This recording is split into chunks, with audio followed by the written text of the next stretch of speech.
Well, he's a good person. He's a good person. I don't want to give him too much attention or he'll come back over here. I just made him go lay down. Angie Mo, if you're in here, now I'm going to try. Remember when this was way too sweet? I didn't like which is like my favorite drink. I didn't like the Shirley Temple. Remember these were buy one, get one free at Publix? Well, I bought three, which means I got six. The other day I drank the Summer Splash and I liked it. Ew, it just leaked on me. Gross. Get it off. Hey, Liz. And so now we're going to try strawberry watermelon, which honestly sounds incredibly Jeez, finally. Okay. I sent a text like literally at 8 o'clock this morning, and this person just answered me. They're starting to act like me, and it's starting to piss me off. Only I do that to people. There she is. Thanks, Ghostwriter. I hate my hair today because I washed it. Hey, Punisher. Oh. Oh. Hey, big spender. Miriam Higgins. This is Miriam.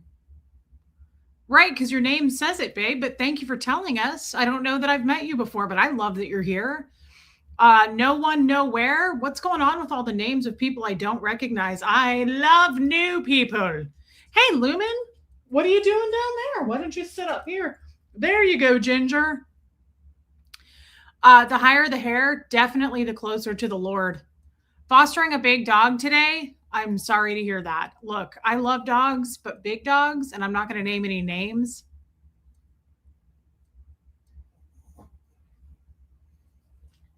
You know, they can be a problem sometimes. I'm not going to say who. It's not like I live with any.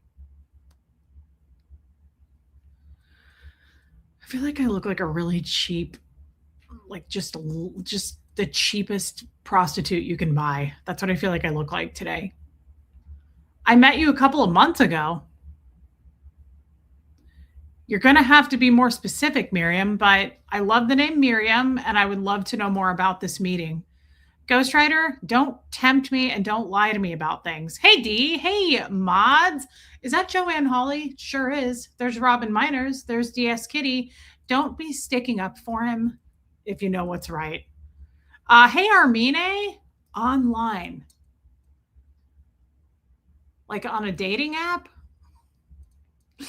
Okay, I believe you. I just for some reason, and I pride myself, Miriam, typically on my memory. Typically, the thing is like ship shape. However, I recently found out that my father doesn't have a memory anymore, and I'm afraid that I'm slipping into that. Hey, Lady O. Hey, Katie did it. Jennifer Ogle. I'm frightened, Miriam. Please give me a moment. I'm terrified about it. I typically have a fairly sharp recall system in my filing cabinet, but nothing. That file is empty. Hey, Kim is Blue. Hey, Kathy Wright. Good to see you, though, Kathy Wright. Angie Mo, why is this so disgusting? Why am I mad at you about it? Why is this Angie Mo's fault? Hey, Jody. Oh, Jody says I look beachy. Thank you. I feel like I look like a prostitute. Prostitute? I feel like I was just mailed here and I just climbed out of a box. Hey, Lenora Gray. Hey, Eric. Kathy Shoggins. I never see you in my stream and I get jealous about it sometimes.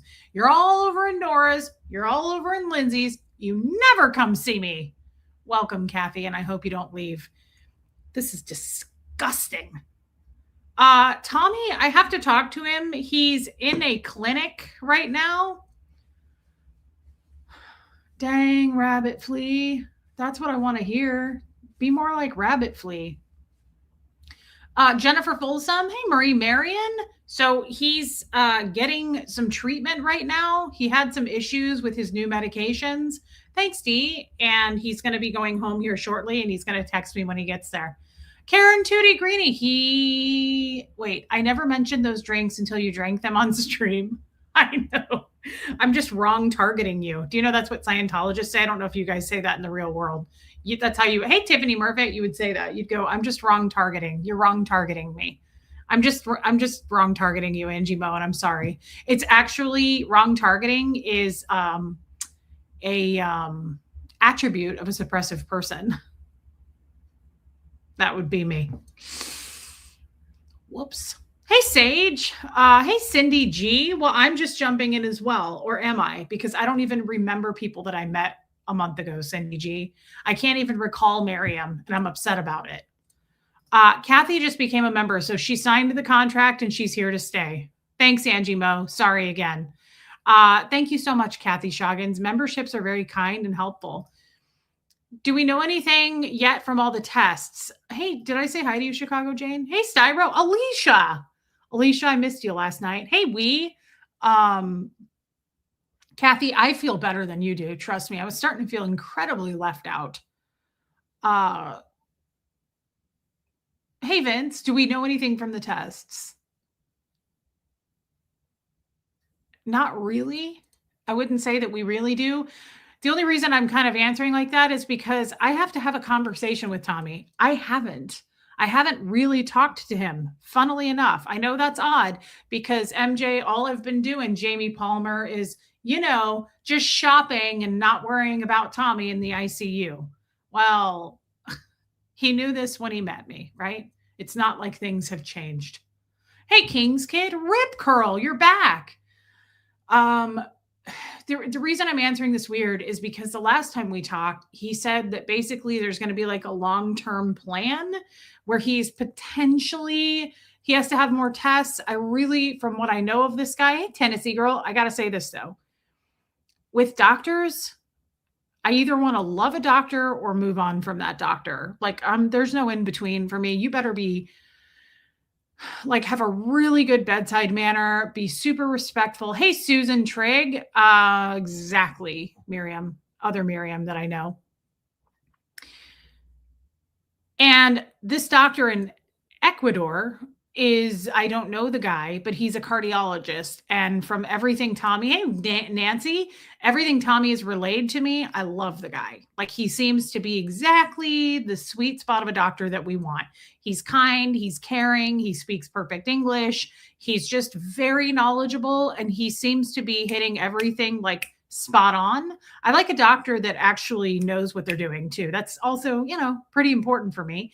And doesn't just play guessing games, which we realize that kind of is what medicine is. But he seems to really care about Tommy and want what's best for him. And I love a doctor like that. So he is saying basically he has a clinic. He owns his own practice, but he also works at the hospital, but he owns a cardiology clinic or practice or whatever. And Tommy is there right now at his practice. And this, for instance, this guy is so cool. He gave Tommy his WhatsApp. Like, they're just very different. They're very different in Ecuador. People are very, Cindy G, people are stupid also though, aren't they? Jen Finberg, I couldn't love you more.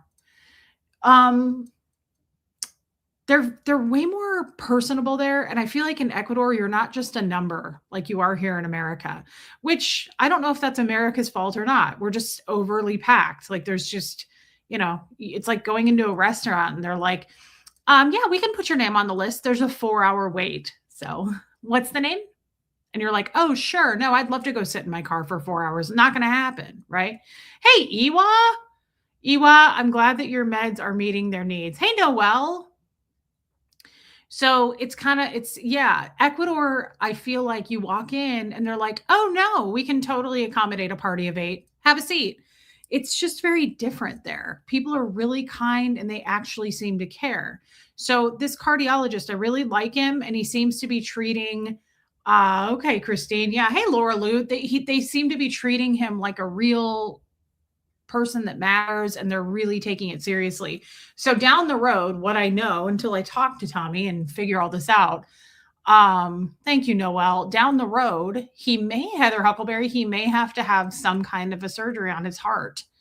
It's more likely than not. I don't want to say it's inevitable because hey, Bohemian Luciferian Witch, I don't have all the details yet. But based on some of the tests now, I think hey, Hope, I think the guy is kind of predicting what's coming. Like, he's not saying like, you're going to have this surgery, but I think he's like, you need to get yourself prepared now that we're going to need to do some kind of a surgery on this. It's something with a valve. but otherwise I don't really know. So we'll find out. Of course, you'll get all the details because we love opening our lives and telling everyone everything. At least I do. You guys know my vagina better than most people, right? Like my mom doesn't.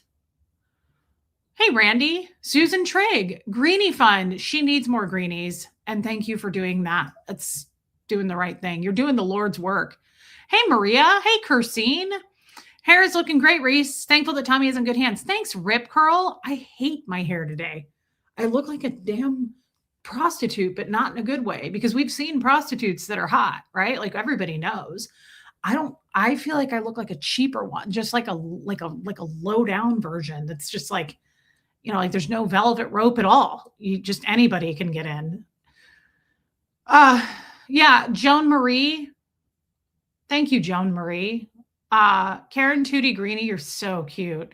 Thank you, Maria. So, guys, we're getting him there. We're going to get our little angel up and running.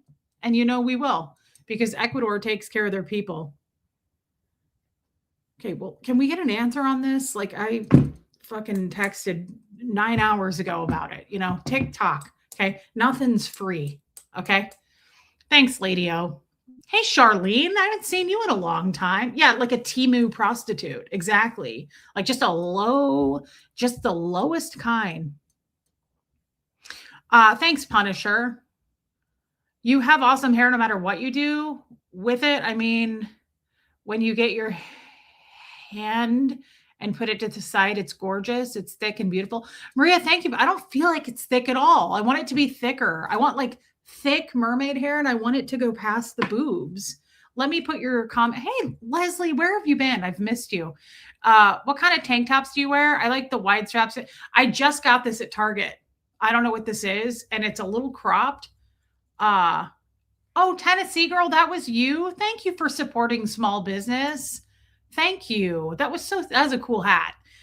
This is like a stretchy soft material. I think it was $8 at Target. The only reason I bought it, I don't typically I wear like the wife beater style, the ribbed style cotton tanks.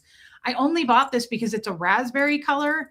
And every time I shop, if I buy anything anymore, I'm like, what will that look like live? I don't buy pants, shorts really at all. I'm just naked on the bottom all the time, like Huxley. Like we don't wear pants. I forgot to tell you guys, this is a no pants house. I only buy tops now. I only care when I purchase things. My biggest things I buy anymore is skincare. Hey, Wendy Brewer, makeup. And if I get a top, it's like an $8 tank at Target. And I only bought this because I was like, well, it will match that lip stain. I've got plenty of pink accessories and it's raspberry. And here I go again with the tits. It does make your tits feel really soft. Yeah, Jennifer Folsom. Have I tried extensions? No, but I'll tell you what's funny is whenever I go somewhere, like at least 3 times a year, I'll go somewhere and people will be like, where do you get your extensions done? I'm like, where? What are you talking about? Get your life together and give me a call when you do. Okay. Don't assume this is not my hair. Like, it's like when people are like, when's your baby due? Now, I don't correct them. I usually just say, oh my God, we're going to have a February baby. We're so excited about it. Because I don't want to correct people. But when they ask about my extensions, I'm like, what the hell are you talking about? Am I not allowed to have real hair? Like, this just isn't mine. But I do want it to go past the tits. And if you notice, I didn't get it cut the last time. I just got it colored. And I think it's working. Look at this. Look at that. So here's my boobs. That's like the actual boob right there. And it's past. I would say it's getting lower. And what I want to happen, hey, Don Pariso, I want him to go further down. I want it to get a little longer. I know some people call that scraggly or witchy. Hey, Christy and Ease. But I have to disagree. My mom has a broom on her head. And it's super witch. It's like really witchy, but the good kind of witch, unless I ask her to cast spells on people I don't like and shit. Yeah, I don't need extensions, I don't think. That's like being like, you could put on a little extra weight. You're looking thin. No one would ever say that to me. It's the same thing with extensions. Do I need them? Do we need to add? No, we'll just grow this shit out. Wendy, I'm so sorry to hear that. And then every once in a while, I'm like, should I just chop this off? And I don't like this weird in between length. I don't mean like to here. I mean, should I make it like shoulder length and then just no? Here's why we say no to that. Because this is so, it's kind of thicky. It'll, Huxley, Seamus is at the front door. Can you please let your brother in? I've been looking for him all day. It's hot out and I'm worried about him. Hurry. I feel sorry for him. Poor Bubsy. Anyway, if I chop it off, it's going to bow out and then there will be nowhere for it to go. At least it's got some. Thanks, son. Is he in? Huxley? Oh. Huh? Okay. I think we're going to have to take him to the vet. I think it's time. Seamus is having a problem. Hey, Willow Tree. And I don't know what it is. It started yesterday. Of course, this stuff always starts on a weekend. He's coughing, but it's like weird coughing. It's not like a cat cough. Hey, Dawn Clark. Thank you, DS Kitty. Well, if my hair was shorter, it would force me to, not quite Barbara Way, it would force me to style it. That's all. Guys, all I ever do is throw this into a ponytail all the time. That's all we do with it because it's very heavy. This is like wearing a sweater. Do you ever notice that? Do you ever, hey, Llama Lisa, this is so hot on the back of my neck. It's thick and it's heavy, kind of like me. And it gets hot. So all I do is put it up. So I thought, well, if we chopped it off, it would force me to style it more, but I don't think I want to because it's like a lion's mane and I don't want to get rid of it. I'm not ready to. Could he have an allergy? Hey, Puka Vista. I don't know, but it's a weird sounding cough. And I'll tell you, is Kestrel in here? It's a like, I'm not going to cut it. Don't worry, guys. It's a Puka Vista. How can I describe it? It's like, thanks, Llama Lisa. Thank you, Maria. It's so involuntary. It's like, not that coughing isn't like we can't plan when we're going to cough, but it's like he'll just be walking and he's like, and he like has this weird like coughing panic. And then he stops and then he does it again and then he'll stop and it's either over or he'll do it again. And this just started yesterday. And I'm like, what is that? It sounds like he has a chicken bone stuck in his throat. I do a lot of layers, Denise LaFawn. Tommy, yeah, I don't know. I don't think Tommy would want me to cut my hair off. It doesn't matter. I'm not going to do it. I don't think it's no, there's nothing coming up, Angie Mo. Guys, I don't think it's a fur ball. I tried to record it the other day for Tommy to listen to it. I sent this to him yesterday. Okay, listen. Let me find it. Here it is.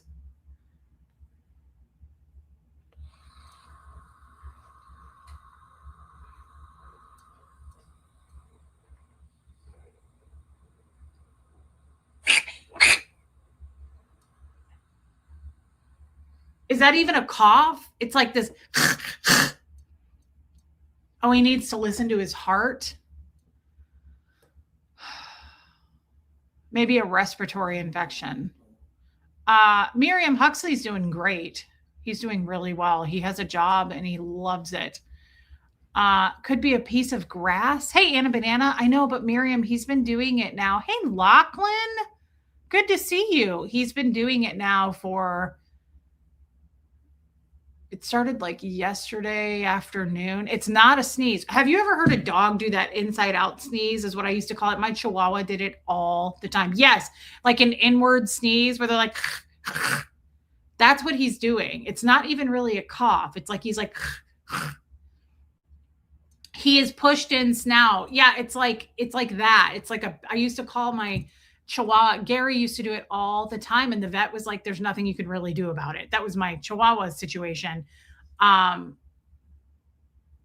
It's very much a dry cough. There's nothing coming out. He's not spitting anything out. He's not puking. I've never seen a cat do it though. I've only seen a dog. I've seen Gertie do it in my 10 years of having her. She's only done it probably 5 times, which I'm so glad because Gary used to do it. My Chihuahua would be like, and he'd like freak out. But has anybody ever seen cats do it? Okay. I don't know, but yeah, Shelly Kelly. I mean, it's there's nothing wrong with it when dogs do it. At least that's what my vet said. So I don't know. I will call Monday morning. The sucky thing about our vet is I live out in the middle of nowhere. So that vet is like the middle of nowhere vet for everyone. And I hate it. Well, don't get me wrong. I love it. I love that vet. I love the people who work there, but they don't actually keep appointments. Like if I make an 11 o'clock appointment, I don't get taken back till 12:15. And that shit gets annoying, but it also stresses the animal out. That's what I don't like. Uh, Lumen, he is not old though. You know that. Seamus is two, maybe. And yeah, maybe it is allergies, Leslie. I don't know, but I feel sorry for him. I'm like, what is that? And it just came on. My daughter's cat was adopted with a respiratory infection. She had to take him to the vet. Okay, no big deal. He can probably just get treated with some antibiotics. Yeah, Leslie, it doesn't matter when I go. They're overly packed and they just overdo it with their schedule. And I mean, I have a choice. Hey, Nikki, Ohio, I haven't seen you in forever. Good to see you, babe. I have a choice. I can take him to a vet like further in town where there's probably a ton of vets. It's just such a longer drive. And I almost feel like I'm supporting small with this vet because it's a country large animal vet and I like going there. But I'll try to get him in on Monday. I don't know if they can see him on Monday is the problem. I mean, I've never been able to call same day and say, "Can we get in?" Now, they'll let us come in and go, "Sure, you can sit and wait and wait and wait and wait." Spoonful of honey. Uh oh, it wouldn't matter, Robin. Not at all. They would never see us. If I got there right when they opened, they would never see us. I asked them that once actually. Honey had a natural antibiotic and it will tide him over until Monday. How do I give a cat a spoonful of honey? No diarrhea, no vomiting, none of that. He has zero. Here's the other thing I checked. I checked this last night. Oh, thanks, Don Clark. Here's the other thing. He's drinking just fine because he was home. He was inside all last night. I watched him sit and drink water, and then Huxley refilled the cat food, and he just went and ate a bunch of food. So I also always check those. I'm like, oh my god, please tell me he's eating and drinking. He is. Hey, Lacey Silver. I'm not worried, Lumen. Here's the thing, guys, and I hate to say this. He is I mean, this is going to sound terrible because I'm such an animal lover. He's not feral by any means, but I also don't. Does anybody else do this? I don't attach my heart to him as much as I would someone like Gertie or Bo or Kid, because when you have a cat that goes out into the wilderness for half the day and goes into barns, and I've got bobcats around here, I've got coyotes everywhere. When you have an animal like that, it's almost like you're signing an agreement, an unwritten contract of like, we don't get too close, don't get too excited about this because you could lose this cat easily. Like I think that every single time Moose and Seamus go outside or they go out at night or any of those things, I just am like, don't get too attached to these guys because they are farm barn cats. Like anything could happen to them. Now they're smart and I have trees in my front and backyard. Hey, Helena. So I always think if there are coyotes, they can run up the trees. But yeah, it's a different attachment. Lumen gets it and she's a cat lady. Any human foods he ate? Plants? No, Leslie. No, I don't. I mean, if he got human food, I don't know how he would have. Plants, like again, he goes outside. I don't know. I'm sure they eat all kinds of weird shit. Sophia always says the right thing. You're realistic about his lifestyle. Like he's just crying right now. He just walked by and he did his normal meow. But I don't get overly. Don't love it too much. Love him, but just understand that. I always try to remind myself of that. Like, hey, Aloha Sue, I always think every single time he goes out, I think, I mean this every time. every time I'm like, okay, and I open the door and let him out, I think, just be prepared for the fact that I might never see him again. There's Bobsy? Sure. Let's let him in and see if he does that thing in here, and then our people can diagnose him. I get attached to all animals, Barb. It's just, you're there to love and supportive. And yeah. Yep. Exactly. Hi, Bubba. There he is. Seamus and Bo really love each other. I mean, he's acting normal. Oh, he's definitely acting. Seamus, that's an anthropology chair. Okay, you need to go lay down, please. You're a great guy, and you're a good person, and he's smiley. And you can grab his face, and you can kiss him, and he'll never rip your face off like that poor woman who had an orangutan.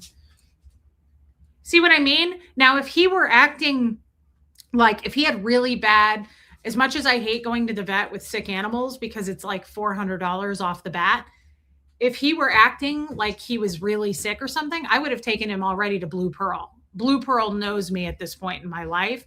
He looks okay. Yeah, Puka Vista. I would have gone to an emergency vet today if he were displaying oh, he's so cute. If he were displaying symptoms of anything, and he's not. Oh my God, DS Kitty, it was so cute. Bobsy? Bubby, why are you coughing? There's Nora. What's she have to say? Are you just trying to wait, what? Are you just trying weird drinks now? Yeah, and I'm getting kind of pissed about it. Are you behind in the stream? Nora, this is ridiculous, and I'm angry about it. Even though it was free, I'm mad about it. Like, I want my money back. I get petty about shit like this. This is awful.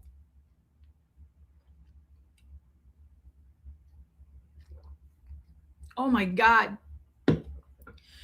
This says no sugar, and I feel like I just ate 10 pounds of cotton candy. Do I even have any teeth left? Or they rotted off? Can you guys see them? These are disgusting, and I'm mad about it. Oh, I love Blue Pearl. Everybody in the family's been to Blue Pearl at this point. Don Clark, thank you for the super sticker. Me too, Angie. I'm never doing it again. Hey, Starlina. Thank you, Don Clark.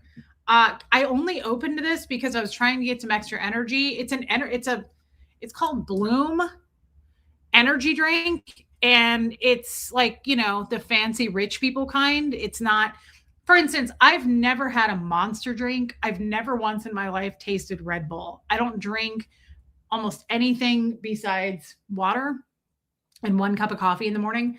But I don't drink pop. I don't drink I don't like the sugary, Bobsy? Don't knock that over, please. We're doing some organizing. Hold on. Please don't knock that over. That was Fred's. I can't have you knocking that over. Bubba, are you okay? Let's go look at the crowd. Can you guys assess him? How are you? How do you feel? What kinds of things do you know? How's your tummy? Do you feel fine? Why are you choking? Do you have a chicken bone stuck in your throat? What kinds of things do you know? Who did you talk to? Oh my God, I sound like we're in an auditing session. Bubsy? Bubsy, are you all right, Bubsy? Bubsy, do you feel any different? Do you know what year it is? Who is our president? How many quarters make up a dollar?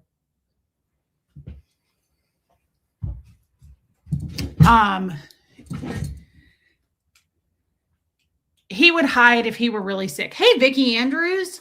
I know I look terrible today, Yadira.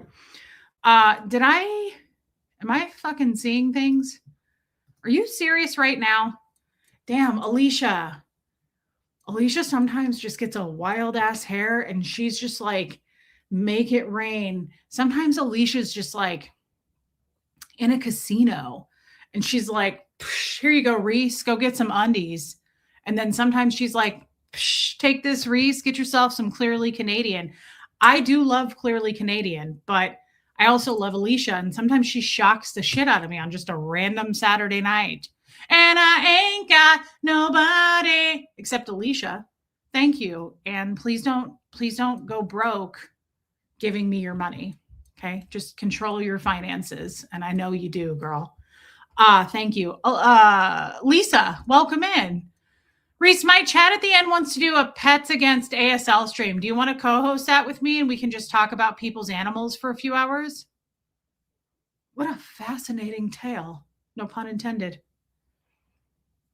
Oh my God, Squirrel Girl, I'm so happy to hear that. Chewy's in remission. Briggs, welcome. I missed you coming in.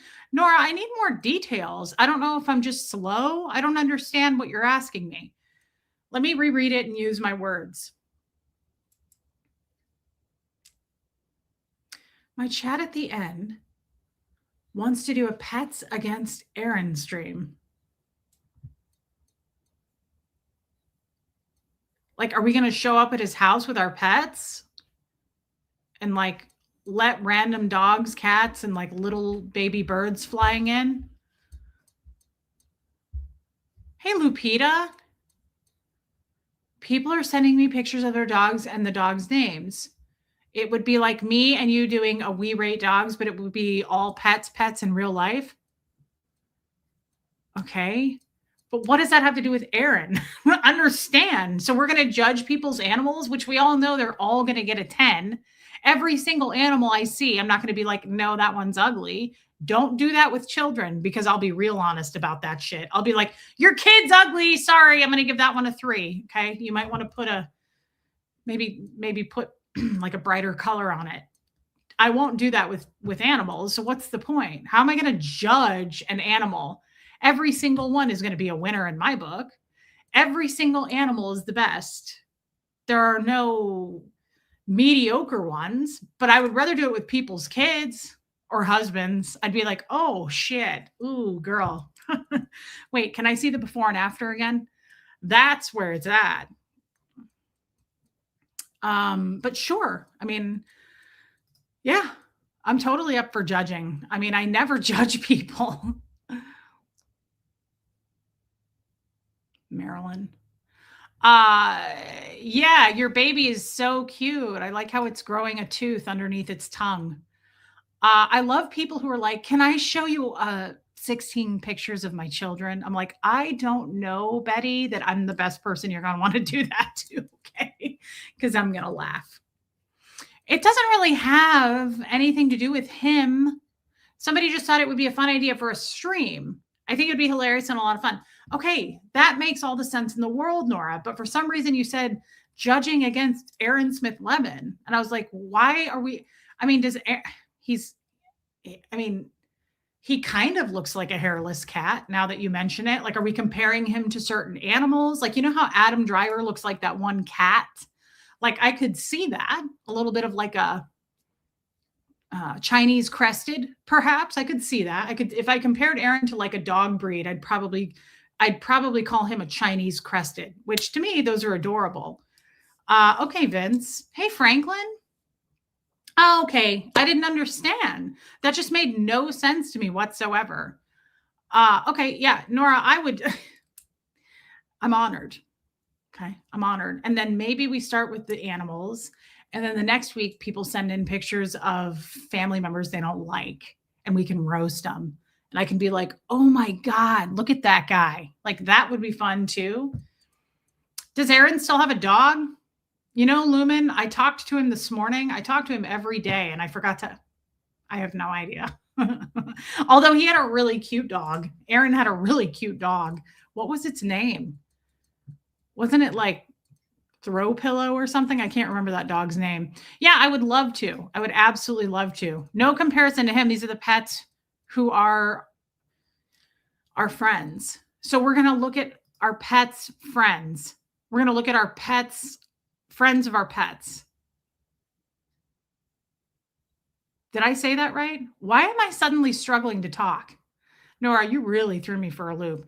I would love to do that, but could we do other things? Like, could people send in pictures of like casseroles they made and we judge that? Could we judge other things? Like, I'm in the mood. I would love to. Yes, I would love to. But here's the thing. Are we judging them?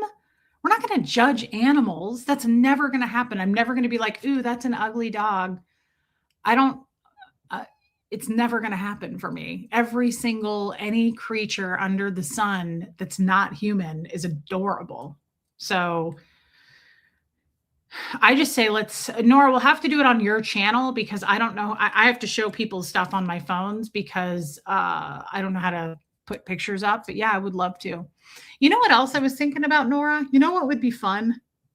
Are you still in here, Nora? Or am I just talking to myself? Do you guys ever go to the grocery store with someone? In my case, it was when I was married to Jeff. Do you ever go to the grocery store with someone or any like Target? Hey, Wanda, Jeff did this to me all the time. Okay, Nora's still here. Jeff did this to me all the time. He'd wander off and I'd be like, what kind of cheese? I'm thinking do you want something like a little bit more salty? And there's like fucking 3 people standing next to you and you're like, hello, hi. And you've just been going on and on talking for a minute and a half. And Jeff's over in the fucking cheesecake section. I was like, oh, thanks. Like, I feel like you do that on purpose. It's embarrassing and I'm not easy to embarrass. I'll be like, babe, while we're here, like, I want to go next door and shop for bras. Do you remember the other night when this one like slapped my nipple really hard when I took it off? And I'm like, you're not Jeff. Like, it's so embarrassing. It happens every time. Nora, you're still here. Okay. Nora, are you still here or did you leave? Angie Mo, it drives me nuts when people do that. It's like we came in as a pair, okay?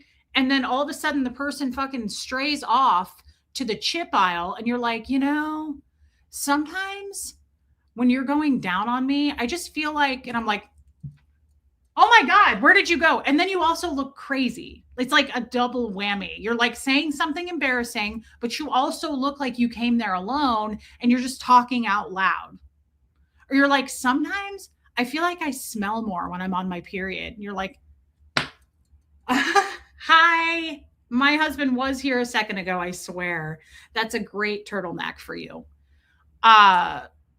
Nora, what was I saying? Oh, hey, Nora. Real quick, seriously, I would like to pull up all of my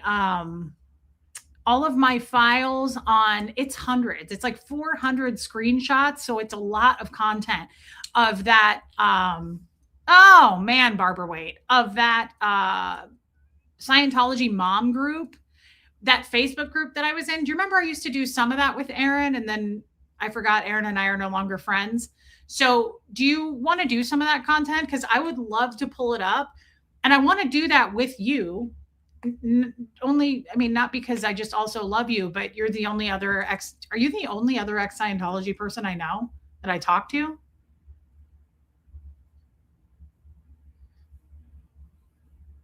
Yeah. Aren't you? Yeah. So you'd have to do it with me. I can't do it with anybody else because they don't understand. I just think, Nora, it would be really fun to do that. Remember when I tried it, we were like, I don't know if I did it or we talked about doing it with Natalie. And I was like, I don't know. Natalie doesn't have much of a sense of humor at all. Like it's really hard. Or if she does, it's that like awkward humor where she's like, I bought this puzzle and they sent me 2 instead of 1. It's like that awkward humor where it's like, ugh, okay, that fell flat. I think we should do it. Oh, Noelle, I'm never going to cut my hair. Don't worry about it. I've been growing this broom for a long time. Okay, Nora, I would like to do that. Laura is an ex-Scientologist as well as Liz Gale, guys. Yes, I just don't talk to them on the regular is what I mean. I'm definitely friends with those two, but I don't talk to them like I talk to Nora. I talk to Nora a lot more regularly. Yeah, Angie Mo. Just the humor there fell flat for me. So, okay, Nora, I would like to do that. I guess what I'll do is reach out to you like I normally do, and we talk all the time, so that shouldn't be a problem. But I think it would be great. That's true, Wanda. I think it would be great to present that stuff, and of course, you and I will laugh about it. And you remember how weird that stuff was, guys? The new people will love it. The people who have never seen it will love it. And Nora, it is content after, I mean, it is show after show after show worth of stuff. It is not just a one off, it is a lot. I think I have three or 400 screenshots. Uh, Thank you, Amy Knight. Let's do that. We'll do it live. Let's do it. Let's get that together. So here's what I'll do, Nora. I could just text this to you, but I'll just say it live. I'm going to send you all the screenshots I have, and then you can take your fancy way of doing things, your lesbian fanciness, and you can. No, she's not. She sucks, D. Sorry that you thought she was a good person. She sucks. And you can take your fanciness, you can upload them to your computer, and then that way we can look at them. We can all look at them and laugh at them together. How does that sound to you, Nora? Because you are one of the fanciest lesbians I've ever met. And you can tell her I said that. Okay. Well, that's a great idea. Look, I had an actual topic today and I have rambled for 40 straight minutes. Like, I don't know how you're still here. Oh, she's still here. Nora, you're still here. Okay. I'm going to send that to you probably tonight. I got to go copyright strike someone. That always takes me a second. And then I'm going to hop on. Where is Lindsay? I'm going to hop on Lindsay's channel here in a couple hours or an hour or so, just to go over and chit chat with her. She's a very fancy lesbian. Since you missed me the first time, we're in charge. We'll do the animal stream. Send the info to the basement and we'll get Reese there on time. That's sad. She's right. Thank you for running my life, Helena. I couldn't do it without you, and I love you. Where you been, girl? Do you still want to do a show together or not? I'm getting tired of the nonsense. I tried to drink this energy drink for you, but I can't stomach it. Guys, the other thing I just want to say real quick, a lot of you made my fancy potatoes the other day, and I want to say thank you to all of you for trying. I forgot that I don't have a gallbladder, and it's really made me shit myself a lot, and it makes my tum hurt. Like, I don't mind shitting. It's not a problem if I'm like, see events. It's not a problem if I'm like, oh, Linz, I forgot you have cramps. It's not a problem if I poop all the time from eating food. I don't have a gallbladder, so stuff goes right through me. If it doesn't hurt, I don't care. Like, if I'm pooping all the time, I don't care. This caused pain because it was so much grease and butter, and the cheese and the richness made me feel like I was having another pancreatitis attack almost. I think that was a huge, hey, Renee B, have fun. I think it was a huge mistake on my part because I can't eat super rich food like Alfredo sauce and stuff like that. Really isn't good for me. And this made me, no one cares, do you? You don't care at all. I don't care either. So I don't know why I'm even saying it. I do have a real topic. Hey, Jeannie. Yeah, Jody. So the last 2 nights I've eaten that potato stuff for leftovers, I go to bed and I'm like, I'm having a heart attack. I think I'm having a heart attack. Like, it hurts. Hey, Mama E, like, it hurts through here. Like, it hurts in here and then it hurts here. Hey, Case Face. Thanks, Case Face. So I don't know if I should eat it again tonight. I know I shouldn't, but it's so good. And I'm like, what should I do? You don't have a gallbladder, you have chronic pancreatitis. That's dangerous, Mama Brooke. I'm sorry. I've only had it once and it scared me. It hurt so bad I had to go to a hospital. That's saying a lot from an ex-Scientologist. We don't go to the hospital. Scientologists don't go to the hospital. I don't know if you knew this. We would rather die literally on that hill. And it took me to the point where I was like, I can't stop crying. I'm going to go to a hospital. Yeah, Rabbit Flea, I couldn't agree with you more. Hey, Dawn. No guts, no glory. Yeah, don't eat it, says Wanda. But Wanda, it lifts my spirits like no other. It makes me feel closer to Jesus.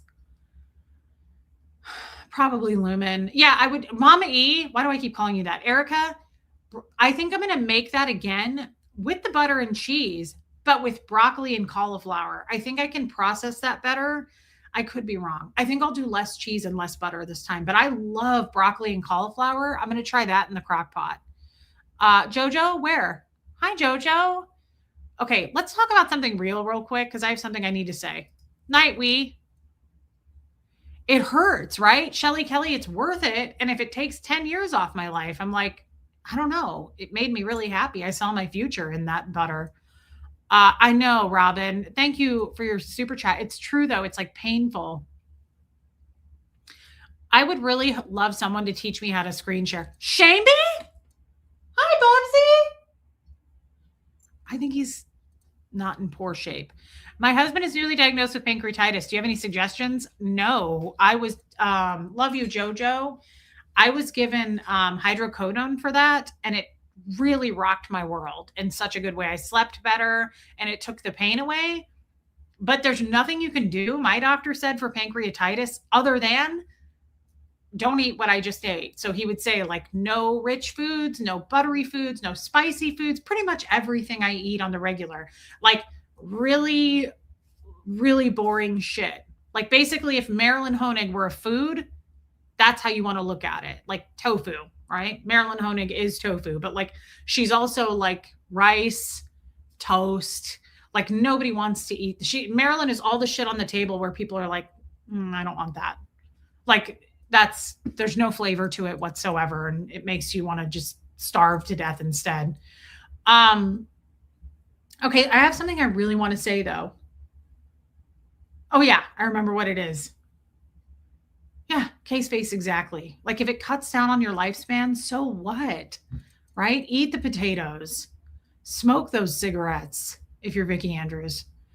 Uh Absolutely, Sophia. I like spicy food. So if you told me I couldn't eat spicy food anymore, that would kill me. Like you might as well be like, you can't eat anything delicious anymore and you're going to have to get a two-bedroom apartment with Marilyn Honig. I'd be like, nope, nope. I will go out with a bang. I will eat some enchiladas full of jalapenos. Oh, Seamus looks so cute. He's laying down.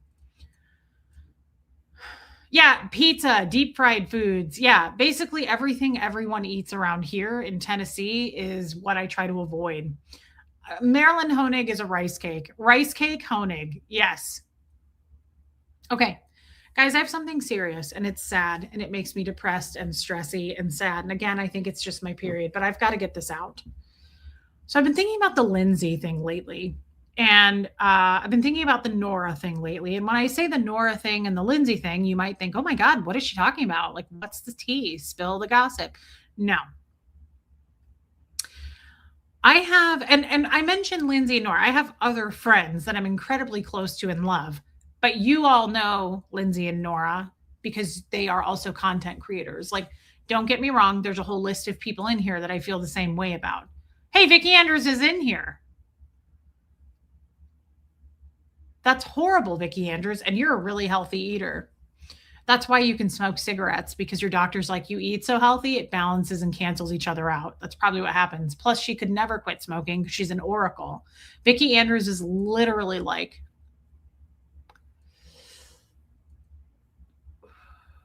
fucking crazy. And then it's like she's like a walking that magic 8 ball thing. You know those from the 90s and you like shake it and it tells you your fate?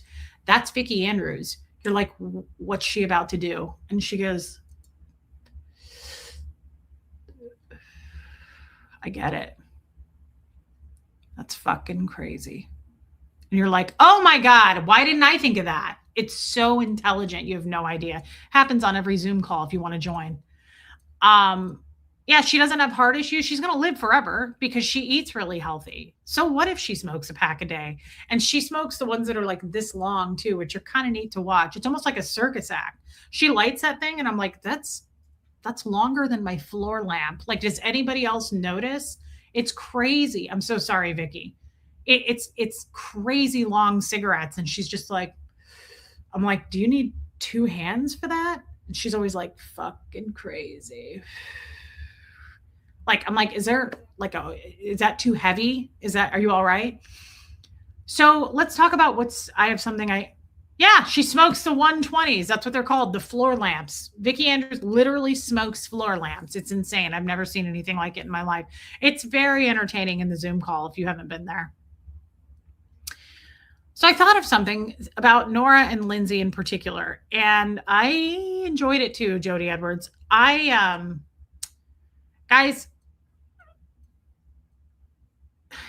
I don't know if I can fit this all in. Thank you, Helena, and I love you 2 pieces, you little baby kangaroo, just hopping around, just looking cute all day.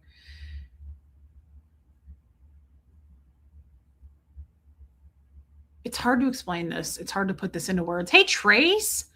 Love you, Trace. Thank you. I never yeah, no, Miriam, it's a real thing and it is insane. You really get a lot of bang for your buck with those floor lamp ciggies. I never cared about friendships. We know this, I've said this before. This is nothing new. But being it's hard to sometimes it's hard to explain to the non-Scientologist who has no concept really of you guys know all about Scientology. You've studied it, you've researched it, you've watched shows, you know, but it's still not something you've experienced.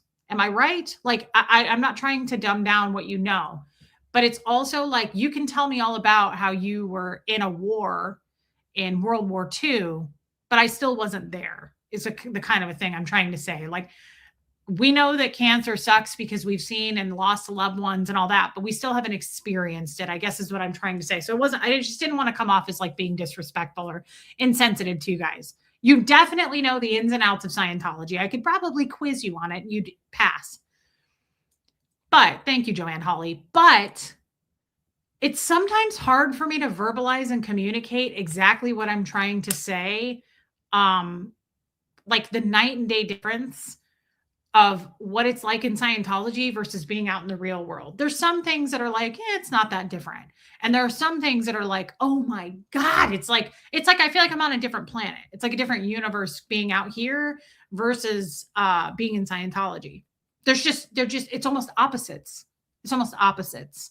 Okay. So I swear I have a point. I love you, baby steps. I was wondering if you were here with us. Thank you. You didn't have to super chat, but thank you.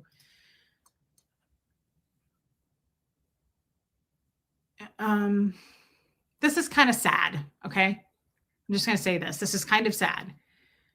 I didn't really have friends. Hey, Megan Roberts, friends in Scientology. I had no friends in Scientology that I could confide in, count on. It was always conditional love, all of that. You guys know this. My closest friend was my mother-in-law, Brenda. And even Brenda, if I had anything to share with her, she would immediately go write it up, is what you call it, and report it. Now, does that mean she wrote a knowledge report on me? No. That means she wrote like miscellaneous reports and she'd turn it over to what's called the CS, which is the case supervisor. I never shared this story because it's never come up. There's so many things that I'm still so new out of Scientology that I'm like, I have never talked about that on my channel. There's so many things. So, I mean, think about it. I had 38 years of being in Scientology. There's no way we haven't even scratched the surface. Like I haven't talked about all kinds of scenarios and different tales of different things and what's happened and what I witnessed and what I went through, right? Constantly, Angie Mo, constantly being monitored, guys. Hey, Teddy Bear Scott. I was constantly being monitored and questioned and security checked. So it's hard to have friends, like real friendships. And I never had real friendships and I didn't care about them. So it's like, it's all I knew. So it's not like I sat there longing for a friend. I didn't want them and I didn't care. And when I got out of Scientology and started therapy, if you all remember, the therapist was like, you've got to get friends. And I was like, that's never going to happen. Hey, Saudi girl. Hey, Linda. I was like, I don't value that. I don't want friends. I don't trust people. Tattle culture. Yes. Snitch culture, West Coast. So not only did I not value friendships, the idea of a friend disgusted me. That's the right word for that. I was like, ugh. I was like repulsed by the idea of having a real friend. I was like, no, because you can't trust anybody. So it's like, we'll have those surface friends. Sure. Like we can have surface friends and pretend we're friends. Hey, Pat Jonas. But I never was like, call someone up on the phone and talk to him or go shopping with him. Hey, Martin. I never knew what a real friendship was. Okay. It probably didn't help that my mom left when I was 6 and I didn't have I didn't have a bonded relationship or connection with my mom either. Right. So, like, I feel like now my mom is my friend and I understand that, but I didn't at the time. So it was kind of a double threat in a way. I was like, I don't have friends. I'm not even like close to my parents. So I was thinking about this the other day and it only came to my mind. Hey, Chris H. Yeah, friends versus acquaintances for sure. I never got close to anyone. Even in the outside world, when I had my job, my corporate job, I definitely like accumulated friends at work, but no way would I get like none of them knew I was a Scientologist until the last job I had, Ryan. I ended up telling him. Yeah, MJ. I became very close friends, oddly enough, with the seniors at the senior living place. It was like I fell into it was almost like a fairy tale with those guys. All of those ladies were my friends. They were all in their 80s and 90s, and I definitely felt like they were my friends. And it was the closest thing I could ever relate to having a friend. I would sit on their couches. Um, Yeah, I definitely Vicki Andrews, but I would go sit on their couches and I would listen to their life stories and stories of loss and love and their kids, and they'd show me pictures. To me, that was the closest thing I ever got to having a friend, and I loved it. That's one of the reasons I fell in love with Fred, because he became my best friend before anything else. Like, he just was so easy to talk to and he listened to me, and that wasn't just a Fred trait. That was all of those seniors. Just we bonded. Hey, Holly, like we really bonded. Like Viola, even. You guys know Viola. D, my closest friend, Riva. Like I could name off tons of them that I just fell in love with. We just bonded. But it still isn't the same thing as like what I have now with something like Holly or Joanne or Armine, Liz Tricks, right? Like there's so many of you that I would consider my friends. It's not the same thing as what I had with those ladies. And Nora and Lindsay are also not the same type of friendship I had with those ladies. It's not good or bad. It just isn't quite the same thing. It's a different group. And yeah, Joanne and yeah, Angie Mo, those seniors were the first people that I met that I was like, I can be myself and they're not going to write me up. They're not going to say anything. They're not going to They're trustworthy. That was my first dipping my toe in. This is a good way of putting it. I'm realizing this in real time. That was my first experience, probably dipping my toe into the world of friendship and trust. More importantly, trust. I didn't trust anybody. And the reason I'm telling you all of this is because, hey, Mrs. Patty Cake, I was thinking about someone the other day. And is it okay to use first names from people of my past in Scientology? I'm not going to say their last names. Is it okay to use their first names? I would say it is. I mean, if they watch this, they're going to know who they are, but I don't feel like it's doxing if I just said the name like Carrie. Like, is it okay to say that? I'm not going to give their last name. I want to tell a story and I don't know how else to do it. Okay. Hey, Henry's World today. So, yeah, Erica, they didn't judge my life. Okay. So I want to tell you guys this because it came to the front of my mind and I was like, oh my God, it's weird that I've never talked about that.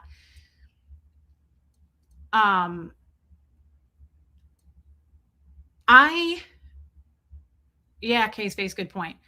I joined staff right at the summer where I turned 14. My birthday's in like 2 weeks. This was around that time is when I joined staff when I was turning 14. We all know this.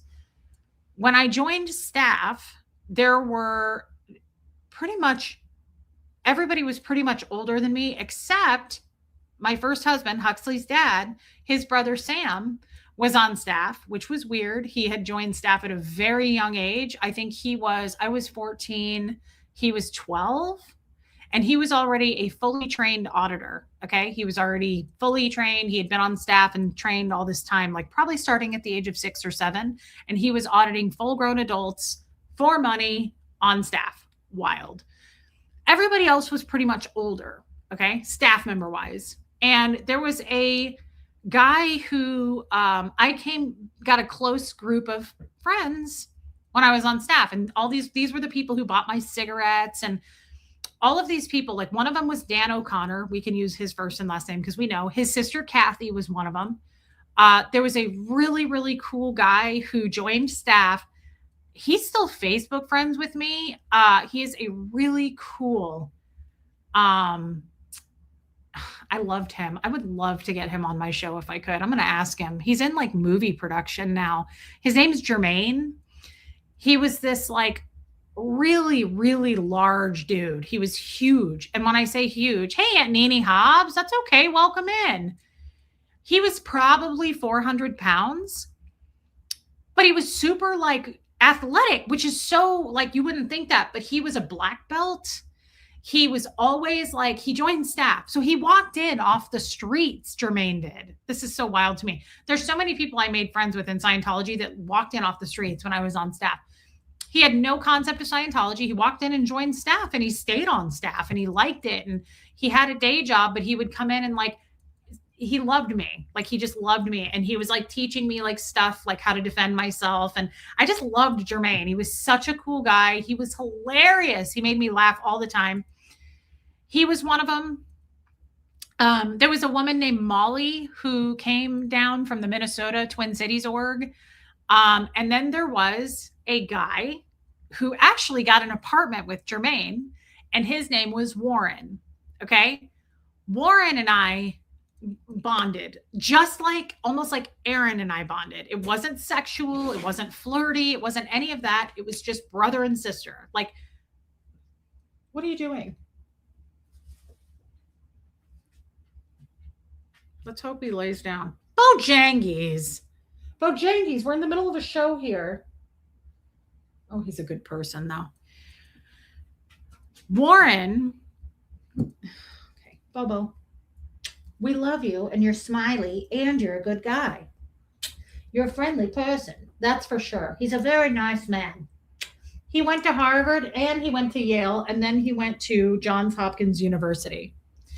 So, Warren, are you guys following this story okay? Am I jumping around too much? I'm trying. This is not that big of a deal. Like I'm building it up and it's going to end stupid, but I always have to give you like, when I come to tell you guys a story, I definitely feel like I have to set the whole foundation. And then I build on that to tell details. Cause I don't want to just jump to the point. Cause I feel like you're going to go, wait, what? So I tell you guys the entire background so that it makes sense to you. I hope that's okay, Angie Mo. Thank you. So Warren was this hilarious. He looked just to me. I always told him this. He looked like Dave Matthews. He was a good looking guy. Okay, Hope. And I was 14. I think Warren was 24, 23. Warren became very good friends with Shane, who I was sleeping with, my boyfriend. So we were all a group of friends. Okay. So like Jermaine, Dan, Kathy, me, Molly, Warren. Oh, there was Ben. I saw a picture of him the other day doing his Purif for like the 10th time. Ben is still in Scientology. He went into the Sea Org and then he quit the Sea Org and now he's just a full-time Scientologist in Kansas City. So we were all like a younger group. All of us were, I was the youngest, of course, but everybody else was like 22, 23, 24. Okay. Warren was kind of a ladies man. Like he definitely dated a lot of like really pretty, like he would bring girls into the org who had nothing to do with Scientology, try to get them started on courses. He was not like a player. He dated a lot and he was, I think, trying to find the right woman. And he was like bringing them in to start them on courses. And he had a type. Like Warren always brought in like really just like almost they talk like this and like they were beautiful women, just like model looking women. And I hung out at their apartment a lot just for fun. I'd go over and hang out after staff was over and hang out with Jermaine and Warren, and like Molly would come over and we'd all just sit and chat. And he started dating Beth. Beth became a Scientologist. She's not anymore.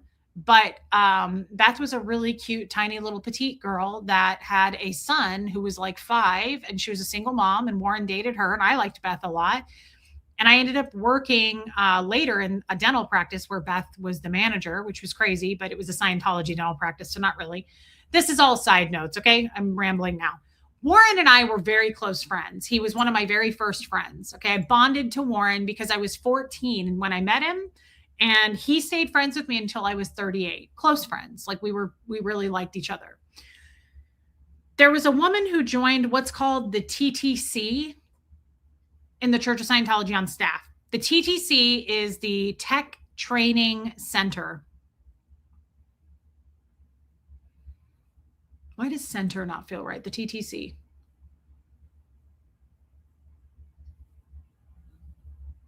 I think that's right.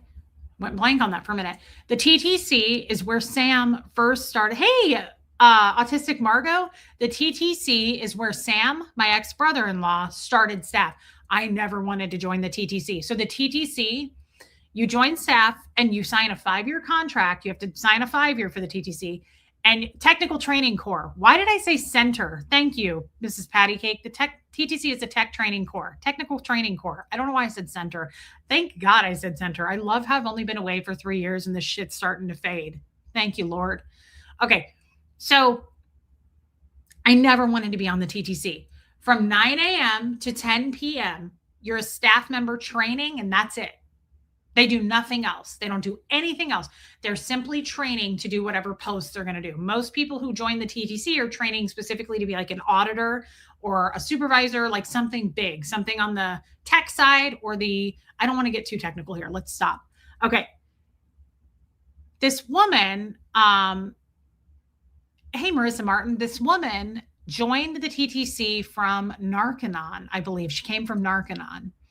Her name was Virginia, and she was, if Warren was like 24, I think Virginia was like 30, 31. She was like 5 or 6 years older than him. Not a pretty girl. I'm just going to be honest. Very plain Jane. Just, hey, knit pearl. She was just very, which I don't care if you're pretty or not. I'm just describing her. She was not Warren's type. She was very rigid, very strict, zero sense of humor, kind of a Marilyn Honig type, like no personality, but worse than no personality, like no sense of humor about anything. Like she was just extremely like almost kind of acted like a drill sergeant, real ball buster, real rule follower, and just very like serious all the time. I hated it. And thanks, Nancy, because I feel like this story sucks and I'm dragging it out. I wasn't a fan of Virginia, but I got along with her. I didn't care. She got real close to Dan because Dan was also kind of a ball buster and just serious. And she just wasn't like in our friend group at all. And no, not you, Chicago. Hey, Sandy Kovacs. So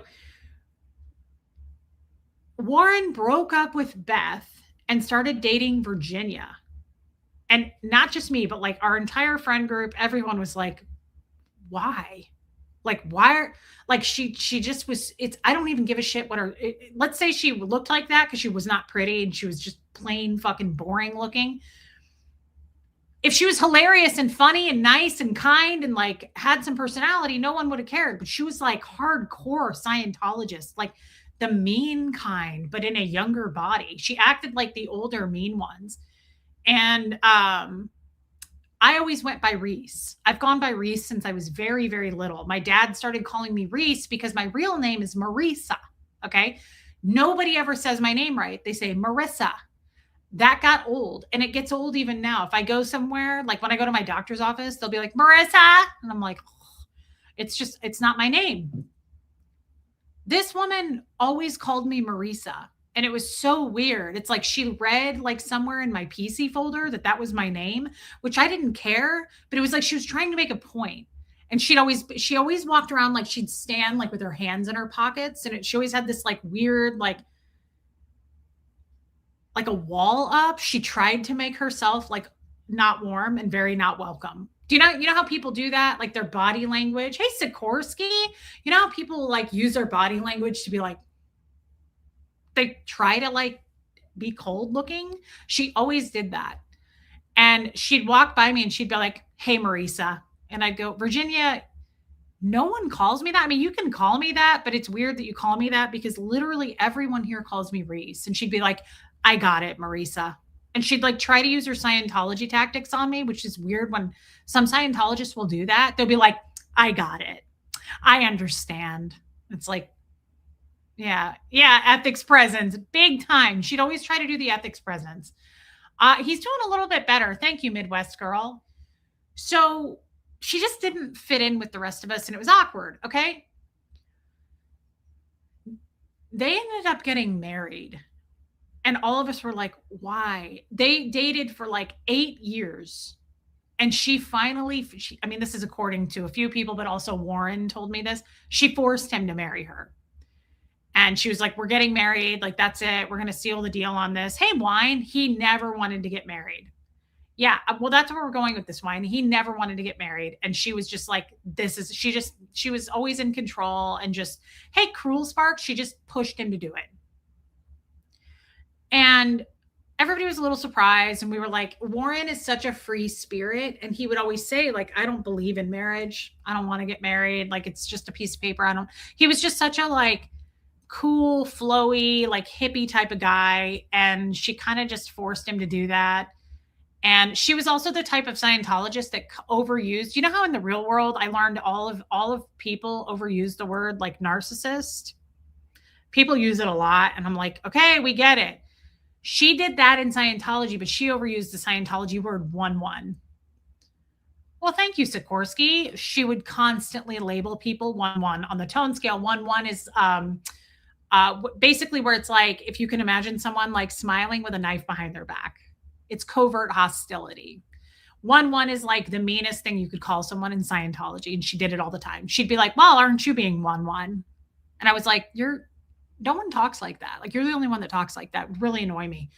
So she just didn't have, Sophia, she didn't have a lot of good qualities. She was just, it's like she intentionally built up this like tough guy, strict personality. And it's like, you're trying to chase people off. It's kind of how I always looked at her. I was like, you never smile. Like, there's nothing warm about you. I can't stand that kind of a person, honestly, because it's one thing if someone's that way because they were abused so badly, they don't realize they're doing it. You know how like a dog will sit in a corner shaking because it was abused?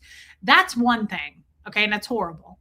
She was like a ball buster. Like she tried to be like this, like tough, mean person. Like just, like the ethics presence, the police of the organization. Like she tried to be that way. And it was like, no one likes this. Yeah, she was a know-it-all for sure, Nance. So she marries Warren, and we're all kind of shocked about it, and it's weird. And Warren seems way less happy than he was, and he just seems like more serious. And like she was like, okay, we're going to have a baby. And he was like, I didn't really want kids. And so like she had a baby, and that was weird. And they bought a house like, I don't know, 30 minutes from me, my house in Kansas City. I lost touch kind of with them. I would say hi to them when I would go to org events, but like we broke up as friends, kind of like it just wasn't a thing anymore. And I feel like she didn't want me to be friends with Warren. And I was like, that's okay. And as soon as she had a baby, I had already had Huxley. So I'm not going to say her son's name because he's a minor. We'll just call him Mac. Okay. That's not his name. I'm just making up a name. So once she had Mac, who's a boy, Huxley was like 2 or 3. It was like 2 or 3 years apart. All of a sudden, they bought a house. She had this baby and she was like clinging to me. Why? Because there were really not that many Scientologists in the field that were my age with kids. Like everybody was a lot older in Scientology. So all of a sudden Virginia warms up to me and she's like, hey, you should come by. We should have a play date. And like, I was like, oh, okay. Like I never felt like you were very friendly to me. So I started doing that and I started to hang out with her over years. Years would go by. And I started going to her house. She would come to my house sometimes, but she always wanted me to come to her house. So I would go there and we would sit and like have coffee and the kids would play. And she had a really cute wiener dog and Warren was never home. He was always at work. He worked for some big time Scientology company. And she didn't work. She did work, but not a lot. And so I would sit there and she was still the same ball buster. And she still would like, it felt like she was trying to get dirt on me whenever I'd sit there in her house. Like she'd be like, so, yeah, Patricia, it's horrible. She was a very well trained auditor. Virginia was a very well trained auditor. Okay. So I was aware of that. And she would definitely use like security check kind of tactics on me, like sitting in her house. She'd be like, so tell me about what's going on with whatever she'd ask me. And I would go, oh, I don't like, I was aware she was doing it. And I was like, I mean, I think things are good. And she'd be like, it's called pulling the string. In Scientology, they're pulling the string. Pull the string. Find out what's going on. We all do it. Scientologists are very good at being sneaky like that and getting information. But you can't do it to another Scientologist because we know what you're doing. So she would sit there and be like, tell me more about that. And I would go, well, there's really nothing else to say. And she'd go, okay. Well, what are your thoughts about like she would just it was obvious to me. I was like, I know what she's doing. So I just played along and didn't give her anything most of the times. I was like, this is weird. But I still hung out with her for years because really there was no one else to hang out with. Like I took advantage of it because I was like, I can take my son somewhere to play and we can sit and talk. And she's like rigid as hell, and just awkward. She was just an awkward person. But I did it. I didn't mind. I can sit with anybody and talk. And over the years, every single year, her son Mac, we're going to call him Mac, they would have a birthday party for him at a bowling alley. And they would like rent, you know how they do that with kids, like they would like rent that those 6 lanes and it's like 3 hours and it comes with like 2 staff members who work at the bowling alley who bring drinks or refresh whatever and they keep the chip bowl full and they cut the cake and they clean up like whatever. So she would rent this space and every year, hey, Riley's human. Every year I would go. Every year I never missed a year. And all the Scientologists, like Kathy would go, Dan would go, Dan brought his kids. Like it just became a thing. And I became closer again to Warren and Virginia over the years through that. Okay. Is my making sense? So like once I married Jeff, Jeff would go with me. When I was married to Michael, Huxley's dad, he would go with me. I don't think I took Fred, but I went by myself during those years. But Jeff always went with me. He knew Warren in Virginia. And we ended up getting kind of like, for instance, when I would go to that party, I used to love to see Warren because I didn't get to see him very often anymore. And he always made me laugh. And it was just like when I met him when I was 14, we always picked up where we left off. He was just funny. And I had so many memories with Warren. And he was not your average, like he drank, which Scientologists that I hung around did not drink. So Warren was like, pushed the envelope a lot and he would like say shit really off color, which was like my kind of dark humor, and I always clicked with him. Like if I ever saw Warren at a Scientology event anywhere in the org, I'd go sit by Warren because we like had the same humor. We got in trouble a lot and we had to read jokers and degraders all the time. Like we had the same dark humor and nobody else thought it was funny, especially his wife. I don't know why he married her. So I always clicked with Warren. I loved seeing him. And over the years, we became closer. Like I started going to like barbecues that they would have. And this is stupid because this story is going to end stupid. It's not like this huge climax that we're about to reach, but it made me think of something. Okay. I'm actually lying. This story isn't stupid because it's where I'm going to wrap it up, button it up here. I would say that they were my closest definitely friends in Scientology that were my age group. And it was a very different relationship than my mother-in-law, Brenda. Let's put it that way. I'm 41, 42 in a couple weeks. I think Brenda's like 66, 67, right? There's a bigger age gap. It's okay, Helena. These guys were just more my younger crowd and they had a kid and it just no sir. I think it's a false alarm, but we don't have any Amazon packages. Hey, Bojangies. Okay, now you're just being silly. Jangies. Bojangies. Yeah, see, it was a leaf and now you feel dumb. I'm going to wrap this story up, guys. I'm sorry I'm taking so long on it. I think it's just therapeutic for me to talk through it, to be honest with you. It's just, I hadn't thought about this in a long time. Happy birthday to you tomorrow, Dee. I love that. I'm glad you said something. Happy birthday to you. So, sorry, Holly. So, hey, Bo Beats. Love you, babe. So, these guys kind of became my friends. Like, I texted with them. And as I became an older Scientologist, we definitely became closer friends. Super, super close friends? No. But no one has super close friends in Scientology, if that makes sense. Hey, Alicia Johnson. So when Aaron outed me, pretty much most everyone blocked me immediately. I never got to say goodbye to anybody. I said goodbye to people, they never responded. I picked many of my close people. Like I messaged Dan O'Connor to say goodbye to him. I messaged my auditor, Michael, who just died recently. I said goodbye to him. Cynthia, my friend Cynthia, Deb, Alex, Amanda,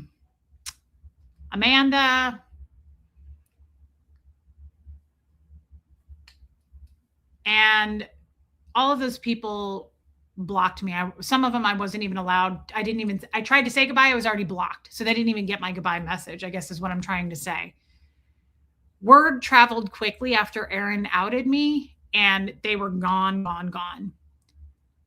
Well, Warren and Virginia hadn't gotten the message yet because they were not staff members. They were public. So that's a little different. It's not like they were a staff member in the org every day and they get word and completely shut it down and disconnect from me.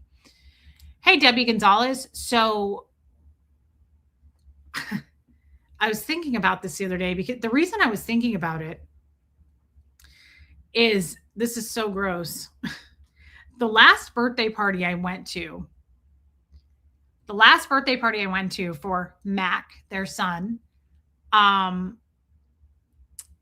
the girls who work at this, hey, Catherine B, the girls who work at this bowling alley where the party was were maybe 19, maybe like really young girls, just having a good time working at this place. I guess they brought the cake out too soon. Hey, Abigail, maybe. They brought the cake out too soon and it wasn't time for the cake yet. Virginia took this girl who worked there apart. Okay. Just totally took her apart. I was standing there watching it. And this is how Scientologists, this is how entitled a lot of Scientologists are in the real world to people who know nothing about Scientology. Nothing. They know nothing about how they are, how they talk. This girl brought the cake too soon. And I was like, oh my God, it was my father. It was completely my dad all over again. What is outed, Joan Marie? Outed means exposed. What happened was he accidentally leaked my name to the world that I was being a two-faced Scientologist, and I was outed, meaning, hey, copper. What that means is I was exposed to the world against my will and I lost all my friends. They found out I was being a double agent. That's what that means. So she was behaving just like my dad talked to me when I was little. She took this girl who worked at this bowling alley apart, and she was not by yelling. If you watch a Scientologist, I know, Bo, if you watch a Scientologist use their intention, they don't yell. It's worse than yelling. I would rather be yelled at. I used to do this to people all the time in Scientology, and I hate myself for it. You basically turn up like the volume of intention in the way you speak. Okay. So it's all part of the training that we get, but she went to this girl and she was like, look, listen, okay, I want you to really hear what I'm saying. Do you understand? Good. Here's what's going to happen. You're going to take that back and you're going to retrain whatever it is you're supposed to do. You know that you made a mistake. You need to own up to the mistake that you made. You need to go get your manager. I want to talk to them now. I want you to be efficient about this, and I want you to get it done. Do you understand? Good. Start. That's how Scientologists talk to each other all the time. Mar-Lugo, all the time. It's called impingement. You are impinging. You're not yelling. It's worse than yelling because it's like the cringiest. Like, that's how my dad spoke to me my entire childhood. My dad would be like, yeah, do you understand? Good. Get it done. Start now. Go now. Like, that's how they talk all the time. And I talked like that for years. That's pretty much how I spoke to people. It's like there's no emotion in your voice. Hey, Nicole Hazel Miller, you're very yeah, Puka Vista. Oh, I love you, Mar. Puka Vista. Hey, Michelle Asbell. Yes, yes, yes. That's what Tom Cruise did to Matt Lauer. Did you guys see that interview? That's exactly what he did to Matt Lauer. Go watch it. You can go see it for yourself. It's exactly what he did. He wasn't doing anything special. Yes, James, he will. Tom Cruise was not doing anything special. There wasn't any special training there. That's how they all talk. They're very robotic. They're very empty in their souls. And they're very like, you're going to get it done. Do you understand? Like, they don't give you your choice list. Hey, Sharon. Yes. Do you remember how we talked to Matt Lauer? He was like, Matt, you're glib. You don't understand. Okay. I know you don't know. Got it? Like, it's creepy. Go watch it. That's exactly how, well, Lumen says that's not useful outside of Scientology. They don't know any better. They're so entitled. They're so fucking elitist. Okay. Scientologists, you have no idea how stupid they think you all are. Scientologists are the top of the food chain, the cream of the crop. They are you guys are what they say they call in the mud. You guys are in the mud. Okay. So Scientology, I had to check myself because I talked like that all the time, but I only talked like that in Scientology. I'm thankful for one gift I have. I'm good at reading the room. I really am. I'm pretty good at reading the room. I never talked to people like that in the real world because I was like, oh God, that's so embarrassing. Like, my ex-father-in-law did it all the time. Virginia did it that day. Doug did it Doug, my ex-father-in-law. So many people that I knew and hung out with in Scientology, they would talk like this in the real world. And just, it's like this weird talking down to you. And I remember my sister was not in Scientology and I was, and I hadn't seen her in years and years and years. And I had to overlap with her and exist with her for a weekend once when I was a full-blown Scientologist, and I was in a taxi cab with her in Florida. We had to meet up to see our mom. I hadn't seen her in years. And she was like loosey-goosey, and I was Virginia. She was like, she was trying to tell me something, and she was like, I don't know, I don't care. And I was like, you're going to care. I was like, do you understand? Knock off the bullshit. And I was like, get your ethics in and knock it off, Brianna. And I'll never forget, she went, you're a fucking ball buster. And I said, no, I'm an ethical Scientologist. And I was like, and I'm not going to be around your unethical bullshit all weekend. I was like, so knock it off. That's how I talked to my sister. Like, elitist, like so elitist. Like, I know all, I'm better than you. It's fucking gross. And it hurts your throat. But I did that for a long, long, long time. I talked to people like that. So it's not unusual at all to project like that. Dan O'Connor, that's the only way he talks. He's stuck in that mode. That's the only way Dan talks. I'll never forget, he bullies and pushes people around all day long. And he did it to me for years and years and years. And I remember not that long ago, I've told this story.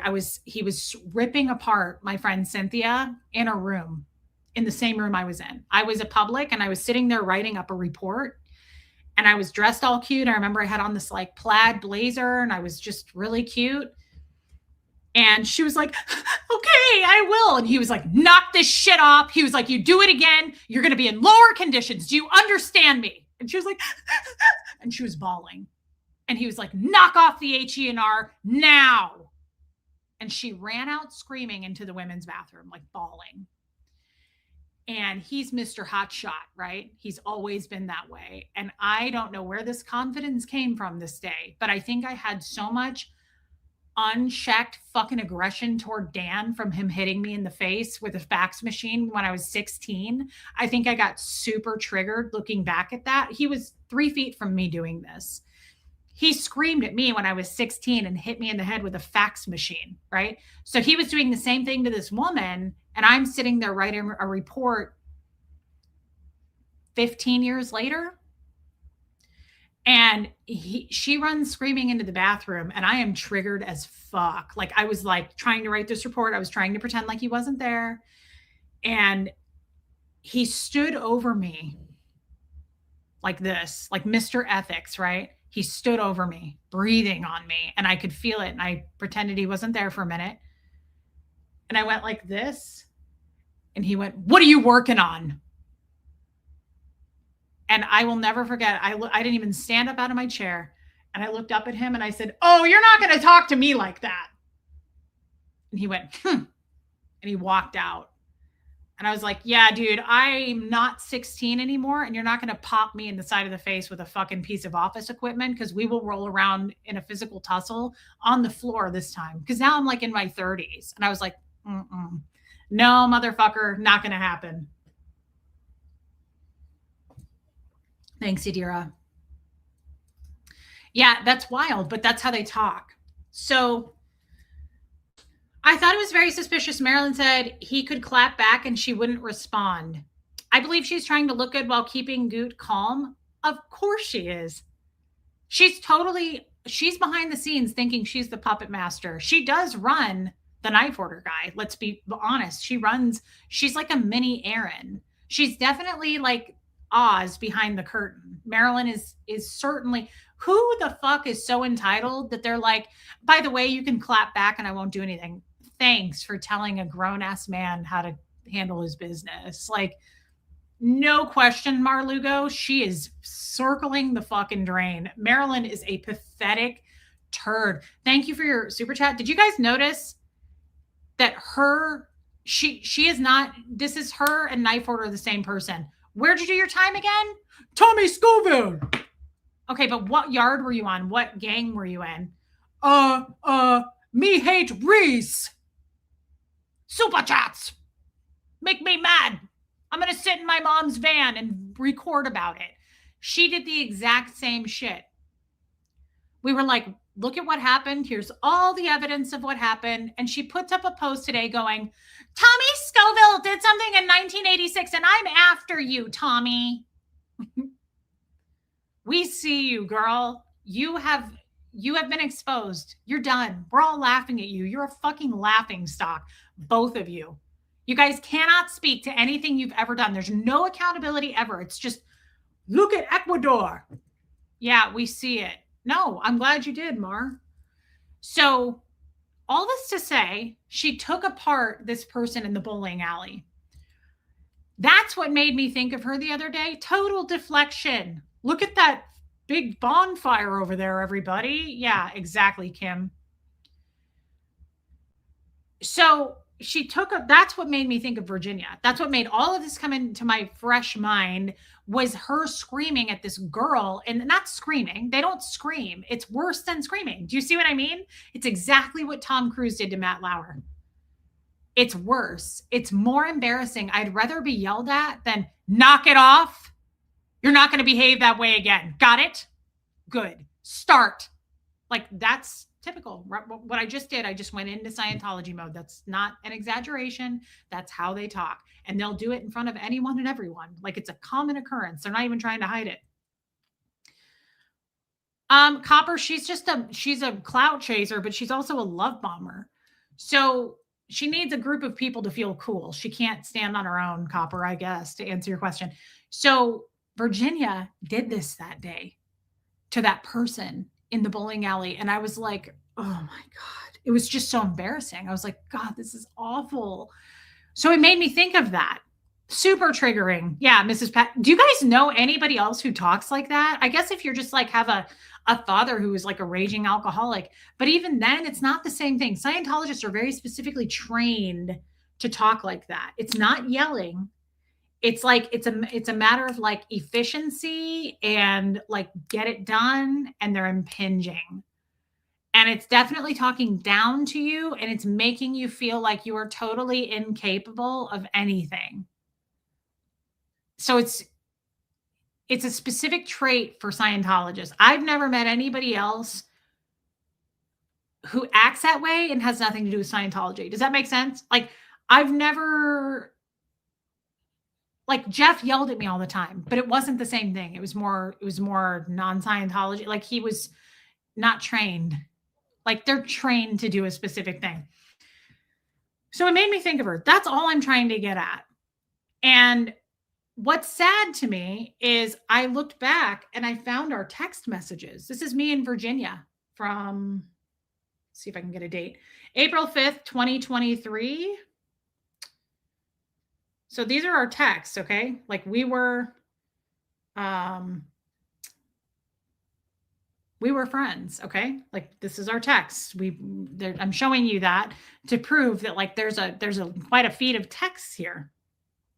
We talked, okay? I still have these text messages. And the reason I'm showing you these is because she has an iPhone. Okay. So do you see how it's blue and black? That's because she has an iPhone. She doesn't have an Android phone. When you are iPhone to iPhone, the messages are blue. Pretty much everyone knows that. If you have an Android, the messages are green. So when I got outed by Aaron, I started going down the list of the people that I was friends with and cared about and saying goodbye. Not one person responded. Not one person responded to me, and most of them had already blocked me before I could get to them. I sent her this message, okay? And she had on red receipts. I'll show you to prove it. See that? It says no problem, red. See that? This is April 17th, 2023. I sent this message to her.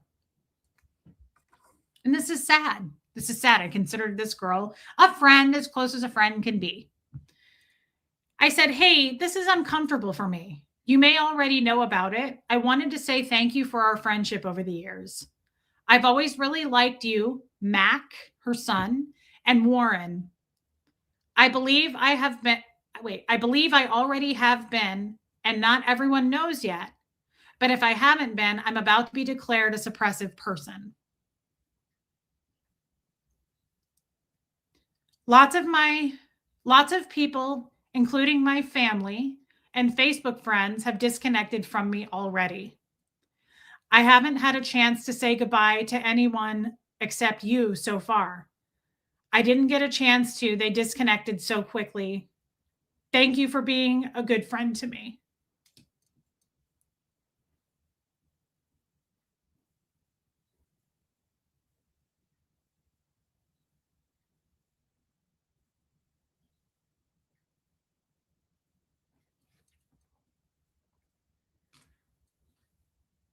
And immediately she read it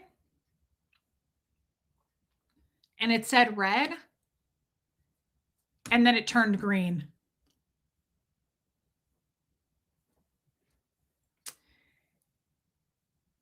And what that means is she blocked me. I have known Virginia since I was 14 years old. I was 38 at the time. Parties, fundraisers, twins. We twinned on courses together. Our kids played. Immediately, she blocked me. I got no response. Can someone do the math on that? How much time is that? 14 to 38. That's a long time to be friends with someone. Do I think she'll ever get out? Absolutely not. Warren is still in. She is still in. She is a dyed-in-the-wool, hardcore Scientologist. We would be anywhere and she'd be like, I need to get my TRs in now. 24 years I was friends with her. She applied tech like nobody's business. She was constantly like, that person's 1-1, that person's unethical, that person better knock off that behavior. Like she will never leave Scientology. She loves being a Scientologist. She is probably either like a sadist or a masochist. Like she loves seeing people needing to be corrected and policed. Nancy, that is incredibly validating. I know that messes with one's ability to trust a friendship. It does. And I think I'm out of the woods on that now. But the reason I bring all this up and the reason this was, I didn't mean to drag it out. I only drug it out because I think I needed to talk through it because obviously there's still some hurt there on my end.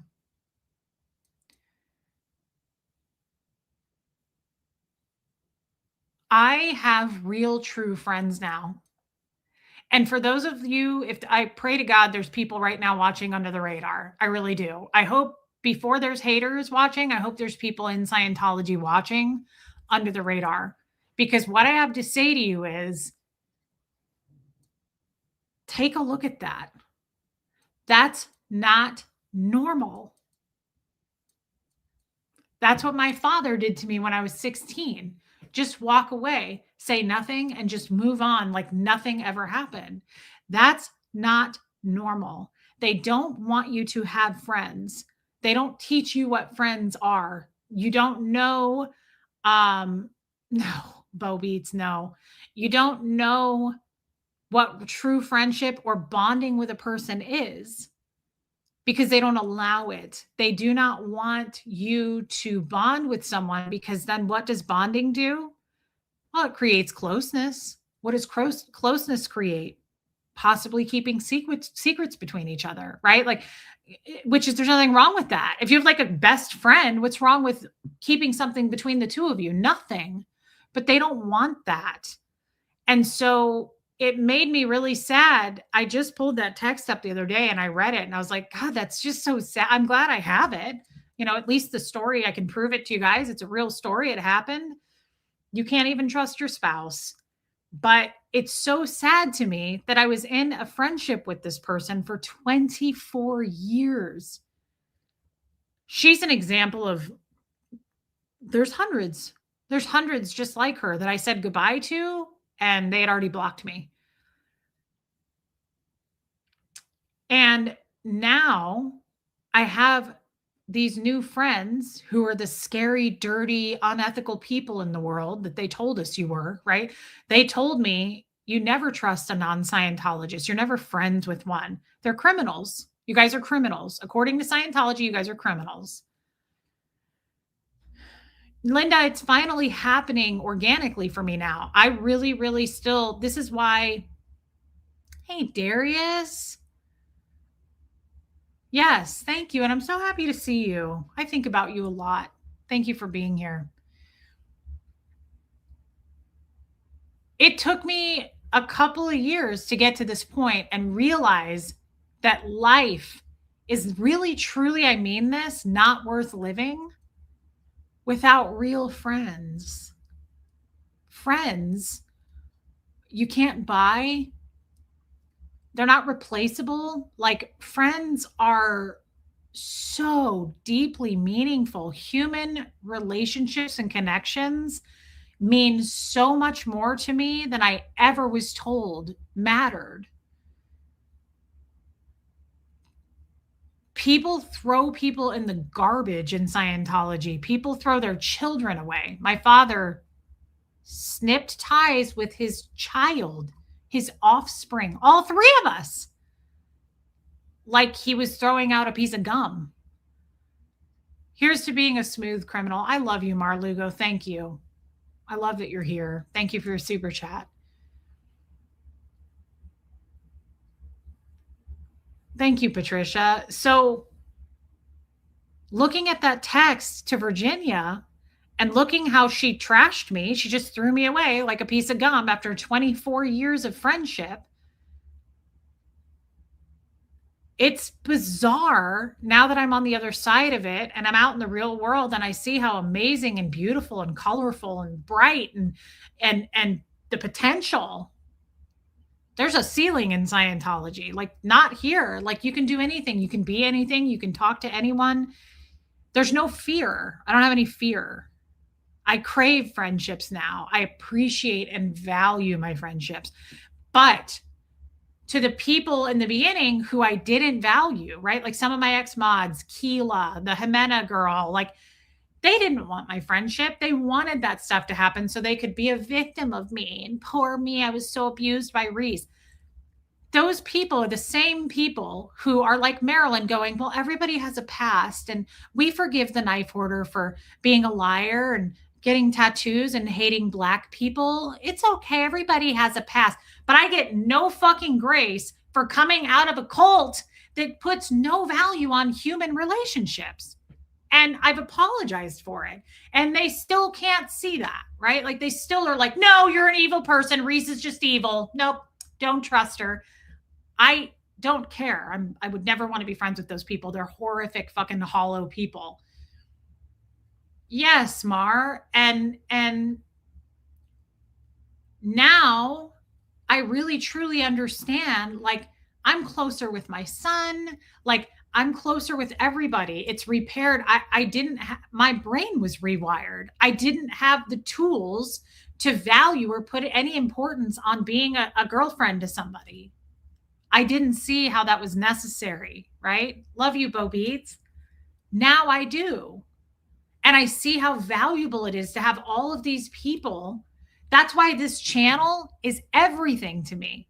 It's not parasocial. This is what has repaired that for me. I've met all of these friends. My mods are my close friends. There's so many people on this channel where I'm like, I get it. It's like how you guys introduced me to God and Jesus, how Liz Trix did that day. It's like, I get it. I finally get it. It clicked. And I was like, oh my God, this is more important than oxygen. Honestly, once you get it, you can't unget it. I'm like, friendships mean everything to me. If they're the real deal, you got to be careful because you have to pay attention to who's in your corner and who the fuck is in your business. So also I've made friends like my ex mods, like Keela, who just wanted the dirt on everything and then turned on me. Kind of like Goot described Marilyn, right? She's useful. She's using him. She used him to prop him up and as a crutch, and he fights for me and I'll use him for that until he's no longer useful. And then he's jettisoned and trashed. That's how certain empty, hollow, shitty people are. And I think he was spot on by saying, don't trust Marilyn Honig. She will toss you under the bus. There's tons of people like that, so you've got to be careful. But the ones who are not like that, it's more important to me than oxygen. I love having friends and people I can trust. And so this stream is why you're so dangerous to many. You have a way of explaining what life was before to what you can have if you escape. Well, I think all of them can do that. I mean, I appreciate that, Linda, deeply. I appreciate it, but I don't think I'm special at that. I think all the ex-Scientologists are able to do that. But that's why I'm getting to the point that I have finally found friends. You're not going to take that away from me. So when you're trying to trash Lindsay right now and make her look a certain way, or if you try to go out of your way to make Tommy look like this horrible person, you're just know I'm bonding even closer to them the more you do that. I know who Lindsay is and I know who she's not. I know who and what Tommy is and I know who he used to be. And I know that Tommy has made mistakes. I've made mistakes. Lindsay has made mistakes. They are good people. I don't need to sell either one of them on you. I'm sold on them. That's all. I don't care what other people think. But Lindsay, in particular, is being trashed at the moment. Why? Gee, interesting timing. I don't know. Maybe because me and Nora and Lindsay are now very close, out in the open friends. Well, we can't have that. We can't have three strong women using their voice to speak out. So what are we going to do? We're going to try to break them apart and make Lindsay look like this incompetent mother and just a drug addict, loser, racist, whatever you want to say. She isn't. Do you guys really think you're going to make that plan work? Lindsay is sober. Lindsay is interesting and amazing because of her story. You're just highlighting it even more, right? It shows strength. You people are fucking empty. You can't even speak to your prison record that you made up. You can't because you don't have one, right? Marilyn can't even talk about how she beat her children. She did it right there on camera and told us about it. She won't even open up and talk, and there's no accountability. Lindsay is walking accountability. You don't get it. You are exposing something that she's already talked about at length. Lindsay's already told you her stories. Love you, Michelle Asbell, of her. Hey, Buffy, of her substance abuse. Lindsay has already talked about being arrested, doing time. She's talked at length about being a mother. You're not telling anybody anything we didn't know. You're just making her look even better. You're making me more proud to be her friend. The opposite's happening. You're not driving me away from her because I have been craving and wanting friendships. Sorry, Mara, I'll go back and read it. I have been craving and wanting friendships for a very long time. You're not going to take that away. All of these people here are my friends. Mara Lugo is my friend. She doesn't live here near me, but she's my friend. Lindsay's my friend. Buffy, Jeannie Hansen, Joanne Hawley, Armine, Nancy. I could go down this entire list. Holly is my friend. These are my friends in real life. My mods. Michelle Asbell. I could keep going. I can keep going. Baby steps. Bo Beats. They're actual people. Kim is blue. Like, all of these people are my actual friends. Noelle. Pat Jonas. Lumen, you're never going to take that away from me. Sarah from Cali, 100%. Angie Moe, there she is. You're not going to take that away from us. I fought way the fuck too hard and worked. Abigail, 100%. I'm just not going all the way up the list. Abigail is 100% on the list. Diana H. Don't feel left out. There's Erica. She's a close friend of mine. Original Ann. Puka Vista, Jamie Palmer, these are real friends of mine. And I worked too hard on myself. Hope Between the Dreams. Sophia, absolutely.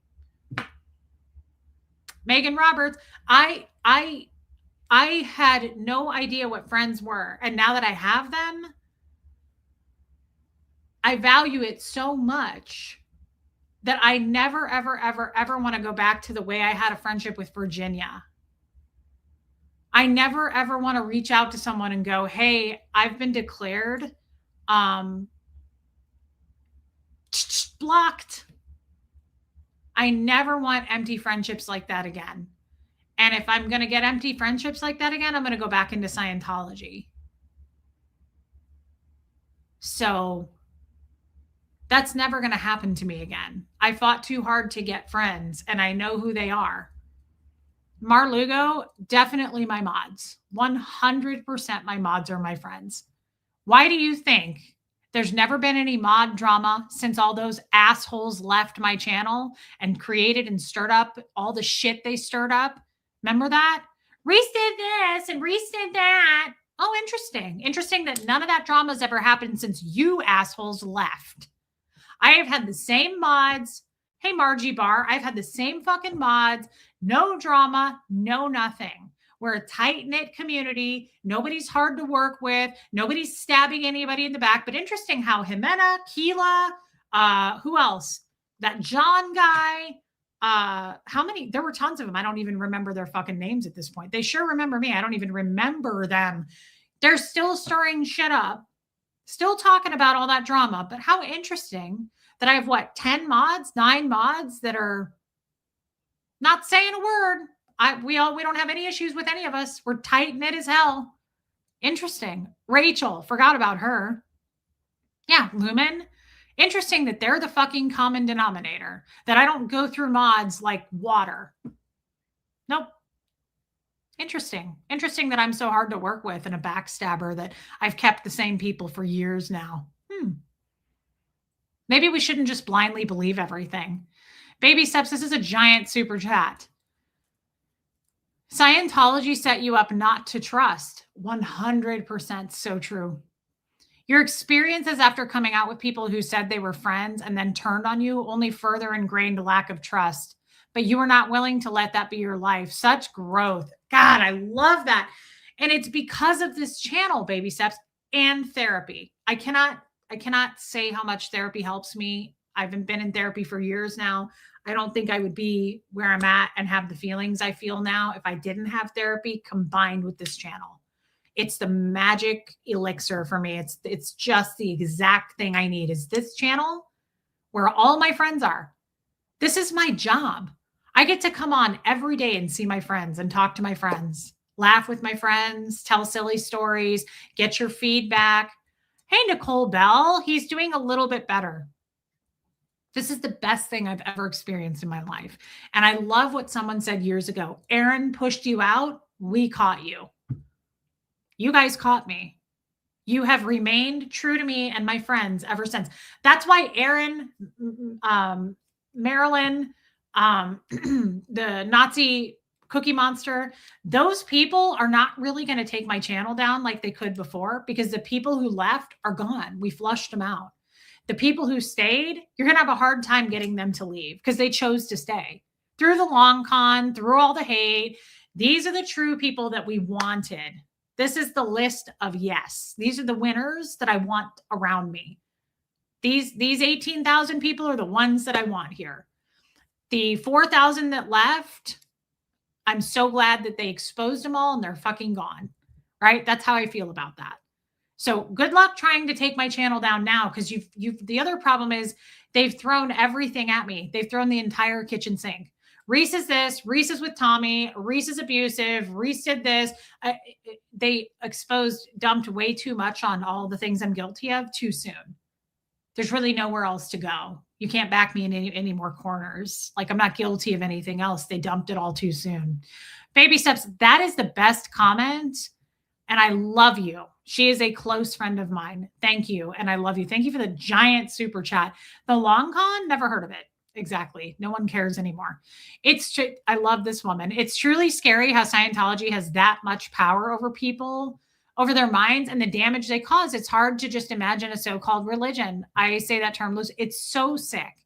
Joanne Hawley. And I don't know why I was thinking as I read that, I don't know if she's still in here, but I think of another one that I met in person that I love, Alicia.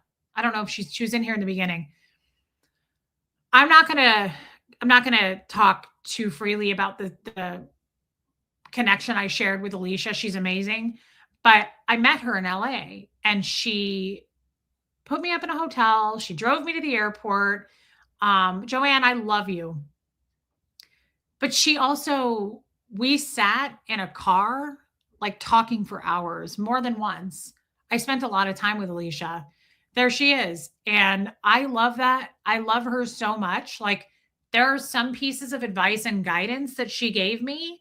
I don't even really want to, it makes me emotional. That I apply to my life today. Like some of her life lessons that she shared with me just sitting in her car in a parking lot, like changed my outlook on a lot of things. And a lot of you, love you, Sigrid. A lot of you have done that for me.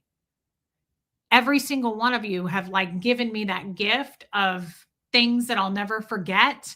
And I've just like pinned it on me.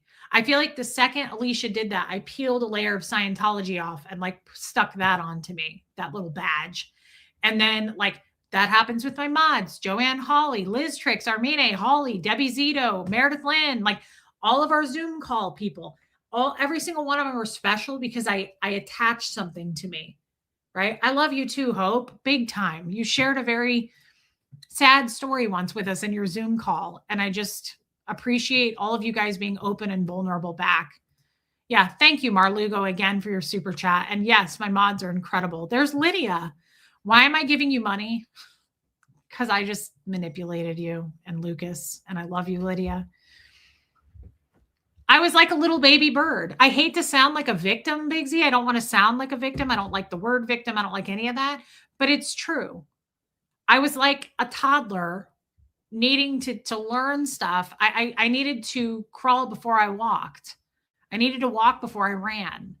and I wanted to do everything all at once. And I was like, I'm fine. I'm not affected by Scientology. I'm good. I'm good. And like I came out on YouTube and it was a fucking joke, quite frankly. If I had it to do over, I wish I hadn't have done that in a lot of ways. Cause not because I love you guys, but I feel like I hurt a lot of people. I feel like I didn't know who I was. And I was just this like irresponsible jackass, immature, didn't know how to deal with myself, stuffing all the jester stuff on top of it on me that I was like keeping under wraps, right? Like I just think I thought I knew it all and I could deal with it all, and it ended up being a huge mess and blow up, and the long con happened, and I didn't know how to deal with myself, let alone others. So I apologize to all of you for that, and I thank you for staying with me and giving me that grace. That's what I needed. I needed you guys to go, yeah, it is broken. It makes me think of Finn, the cat. I was like, he's going. Remember, the vet was like, you should just put him down now. And I was like, no. I'd like to nourish him. I'd like to see if we can rehab him and see how we go with it. Now, it didn't work out, and he only lived 6 weeks and he passed away. But I feel like I always told you guys, I felt like I was Finn showing up on your doorstep, and you were like, we can work with this. Going to take some time. This one's kind of messy, but we can work with this. Like all of you took me in that way, and not just became my friend, but like just really full circled it. Like you just, it was so therapeutic. Thank you, Debbie Zito. I love you. I went to prayer this morning and showed the video with my hands in fists. This shows how invested I am here, because my friend Patty was calm after, and I said she was insulting God and he'll get in trouble. Wow. What's the video? Abigail, I'm curious about that. Thank you so much. Thank you for your super chat. That means a lot to me. I didn't miss a super chat, did I? I hate if I do. It's embarrassing and I think it's tacky. Thank you. Yeah, Big Z, you're our Finn. Well, I feel like I was Erica, I feel like I was broken and needed a lot of work, like needed to be rehabbed. And my dumbass was immature. And oh, lady, oh, I get it. I was immature and aloof. And I felt like I was like, I got this. I'm fine. I can do it all. I can have an abusive fucking marriage and deal with this jester stuff without talking about it. And like, yeah, Abigail, I know what you mean now. It was a horrible video, Abigail. And I couldn't. And who could? I couldn't balance it all. And I thought I could. And I was like, I don't need friends and I can deal with like, no. And I hurt a lot of people. And I was just stupid. I was just really immature, right? And love you, Puka Vista. And just my behavior was embarrassing.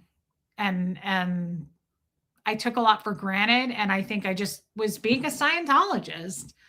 And thank God I'm not. And thank God I found God. And thank God I have this community, because you guys are an army of people who I can lean into every day of my life. I can work out my problems here. I can be open with you.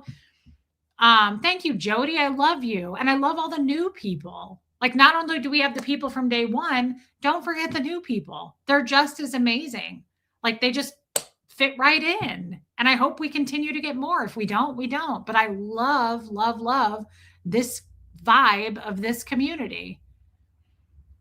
So I just wanted to share that story. Yeah, Pat Jonas, I wanted to share that story about Virginia and Warren, because that, hey, Karma Charms Kittens, that is a normal, everyday story that you will see in Scientology. It's a lonely place to be. It's a lonely fucking life to be a Scientologist. You can't even trust your spouse. You can't, they'll write you up. You can't have real friendships. And after 38 years, that shit starts to wear on you. There she is. You've been peeling all those layers off throughout all the hate and backstabbing friends. It's like watching a caterpillar fight its way out of your cocoon and becoming a beautiful butterfly. Continue to fly, my friend. Oh my God, I love you, Liz. Liz and I have bonded and shared so much, and I love that lady. I love you too, Donna Cooper. And it's okay to say I love you. Like, I love how the haters get mad at me for saying I love you or calling you guys babe. It's ridiculous. You know why? They fucking hate themselves. It's easy for them to hate. Guess what? It's also easy to love. You could try that sometime, but we know you won't because you loathe. You're self-loathing. Liz, thank you for that, and thank you for your super chat. I love you. And Mar says, think this is coming from religious and non-religious people, Catholic, Christian, Mormon, etc. We just understand and try not to judge, but let people live and make mistakes. We give grace. Oh my God. That's the other amazing Mar Lugo. That's the other amazing thing is love you, Joy Strager, how harmonious it is. That's the other thing they can't stand, right? Is that she's right. We come from all walks of life, all backgrounds, all places all over the world, all colors. No one cares. We just make it work because we love each other here. I think it's amazing. Hey, Ann Campbell. Thank you, Marlugo, again. That's amazing. Joanne says, for me, I see someone that was in need of love, someone who needed to be understood and broken. But like a broken vase, we were there to glue you back together and help you see what we see, help you see in you what we see. Love you too. I love you, Joanne Holly. She's another one that just I couldn't go on without. I love you people. Like, you really, really mean the world to me. I might get silly, hey, yawn, and I might like yell at people and get angry at the people who attack us, but you got to really push me to that point. And Marilyn has done that. Congratulations to you, girl. Now we're watching the mighty fall. It is happening before our very eyes, the downfall of Marilyn Honig. Love you, Vicki Andrews. Guys, a week from tomorrow is the Zoom call, so I hope to see you there. Ooh, I love that, Sikorsky. Anne says, I remember, oh, cute picture, Anne. I remember Finn. He was a beautiful, loving little soul. If you were anyway like him, then I hope people respond to you with love. Thank you so much. That's such a nice thing to say. What the Fox? Thank you. I didn't even know you were in here. Thank you for gifting a membership, my friend. Kathy Brown, what an angel. Thank you for the super sticker. Thank you. Thank you. Thank you, Kathy. Oh, What the Fox gifted that to we. I love that. I'll never regret finding Tommy because he helped me find you. You're real people. Joan Marie, thank you. And they can't take that away. Yes, Puka Vista, the Zoom is a week from tomorrow. I cannot tell you how excited about it. I know I say that every month, but it's been 6 weeks since our last Zoom. So it's been a minute and I'm ready for it. Do you guys still, hey, Lindsay, are you in? Lindsay's in pain. Keep forgetting you have cramps. Do you want to skip tonight, Lindsay?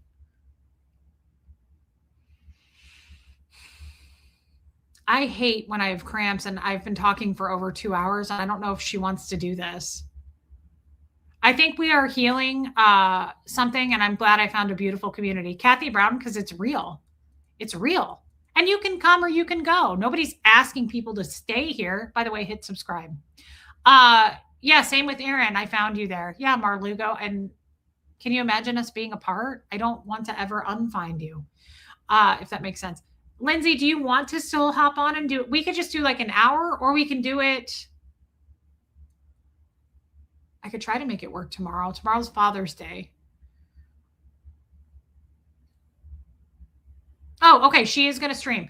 Then I will hop on, babe. Abigail says, closing, your perseverance and faith and all the persecutions and trials you are enduring is evidence that God's judgment is right. God is just. He will pay back trouble to those who trouble you. Ooh, I love that. New Testament. Thank you, Abigail. That's beautiful. I love it. Okay. Thank you, Abigail. I'm going to hang on to that one. Okay, Lindsay, we'll just keep it short. Okay. Baby steps for the people who are unwilling to hang around after your missteps are miserable people who have allowed themselves to miss out on much in life. I'm sure they definitely missed out on who you are. That is such a nice thing to say, but it actually covers everyone. Like, it shows me that you're intolerant. You're intolerant and you did miss out. It makes me think of all my old mods, like trying to cause trouble. It never worked. Like, we're still over here succeeding, enjoying ourselves, laughing, while they are just miserable. They are trying to just like spread lies and bullshit rumors. Thank you, Baby Steps. You're always you guys are so good with the wisdom. It's wild to me. That's why I love it here. Lisa, I'm so glad that you're here with us. Thank you, guys. What a beautiful stream. I enjoyed this a lot. This was wonderful. I love reflecting on all the gifts and good things and the amazing friendships I had coming out of Scientology.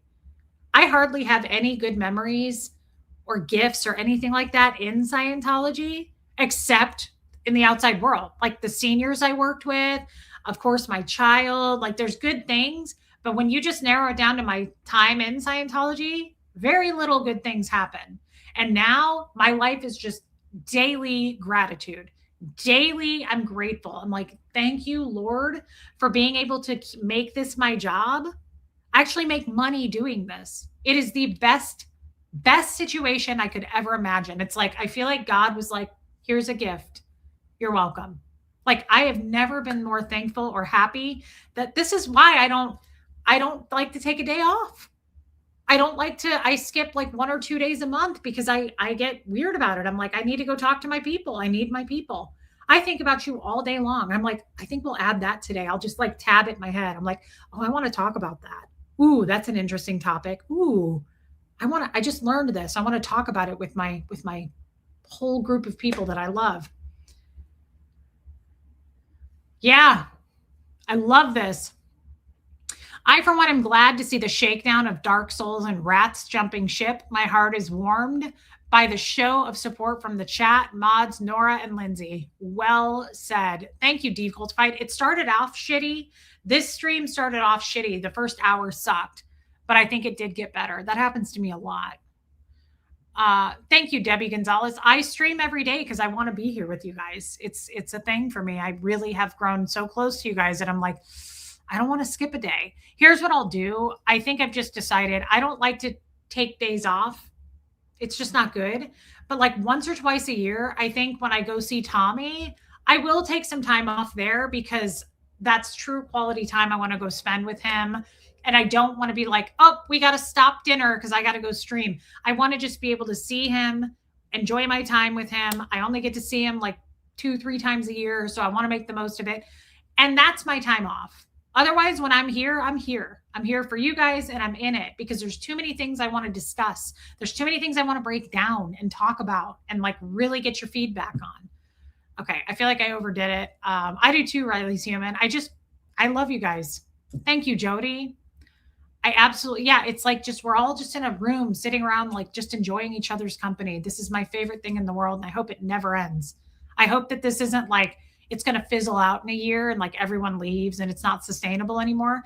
I've kind of gotten over that fear because it's about this channel's almost 3 years old and it's only gotten better. So, yeah, Barbara, wait. So I'm like, why would you think that? That's just negative talking. Like, why would you think on the 4th year it's just all going to just die and suffer and go downhill? No, it won't. I think it's only going to get better. That's how I feel now. Yeah, thank you to the mods. Hey, Deb Unfiltered, and thank you for everyone who's prayed for Tommy. Thank you for praying for me. I love you guys. I will keep an eye on Seamus. He's sleeping in Gertie's bed. I think he's going to be okay. I mean, we got to see him. He's not like suffering, but if he's still doing that Monday, I'll get him to a vet. Maybe it'll go away. I've seen Moose, that happened to Moose once not that long ago over the weekend. He was limping bad. And I was like, oh, shit.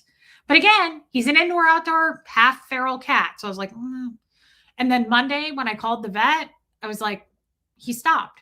It went away. He never limped again. So I was like, So maybe it will be okay. Say a prayer. You are truly like a rosebud. Once you found yourself, now you have blossomed. Open yourself to the beautiful person. Thank you, Marsha. Wow. Love you, Hope Between the Dreams. Thank you, guys. Thank you, mods. Thank you for the super chats. I mean that. It helps out me and Huxley. It's beyond, I'm grateful for it. So thank you for gifting memberships, being members. Please know that. I'm just very, very thankful. Very, very thankful for you guys. Holly, I love you too. He's coughing weird, Patty, but he was on the stream and he was like playing and jumping around. So he's not like suffering, but I don't know. Kathy Shoggins, thank you for becoming a member. I really appreciate it. I felt left out. Love you, DNV. Love you, Roberta. Thank you guys for being here. And I'm going to go over to Lindsay's stream now. If you want to come over there and hang out with us. I don't know, Heather Huckleberry. I'm very thankful for you, Joanne Holly. You're like one in a billion. And I feel like I was lucky enough to find you guys. I just love you. I'm going to hop over to Lindsay's stream for an hour. She's in pain. She has cramps, but there's some things I want to talk with her about. Hey, Donna, thank you for being here. Mods, I love you all. I will see everybody tomorrow afternoon. And happy Father's Day early to all the dads. I mean it. And the people who play both. Like, I'm Huxley's mom and dad. So happy Father's Day to those people too. Love you, Karma Charms. Okay, guys, see you over at Lindsay's. If not, I'll see you tomorrow afternoon. And here comes Fred, everybody.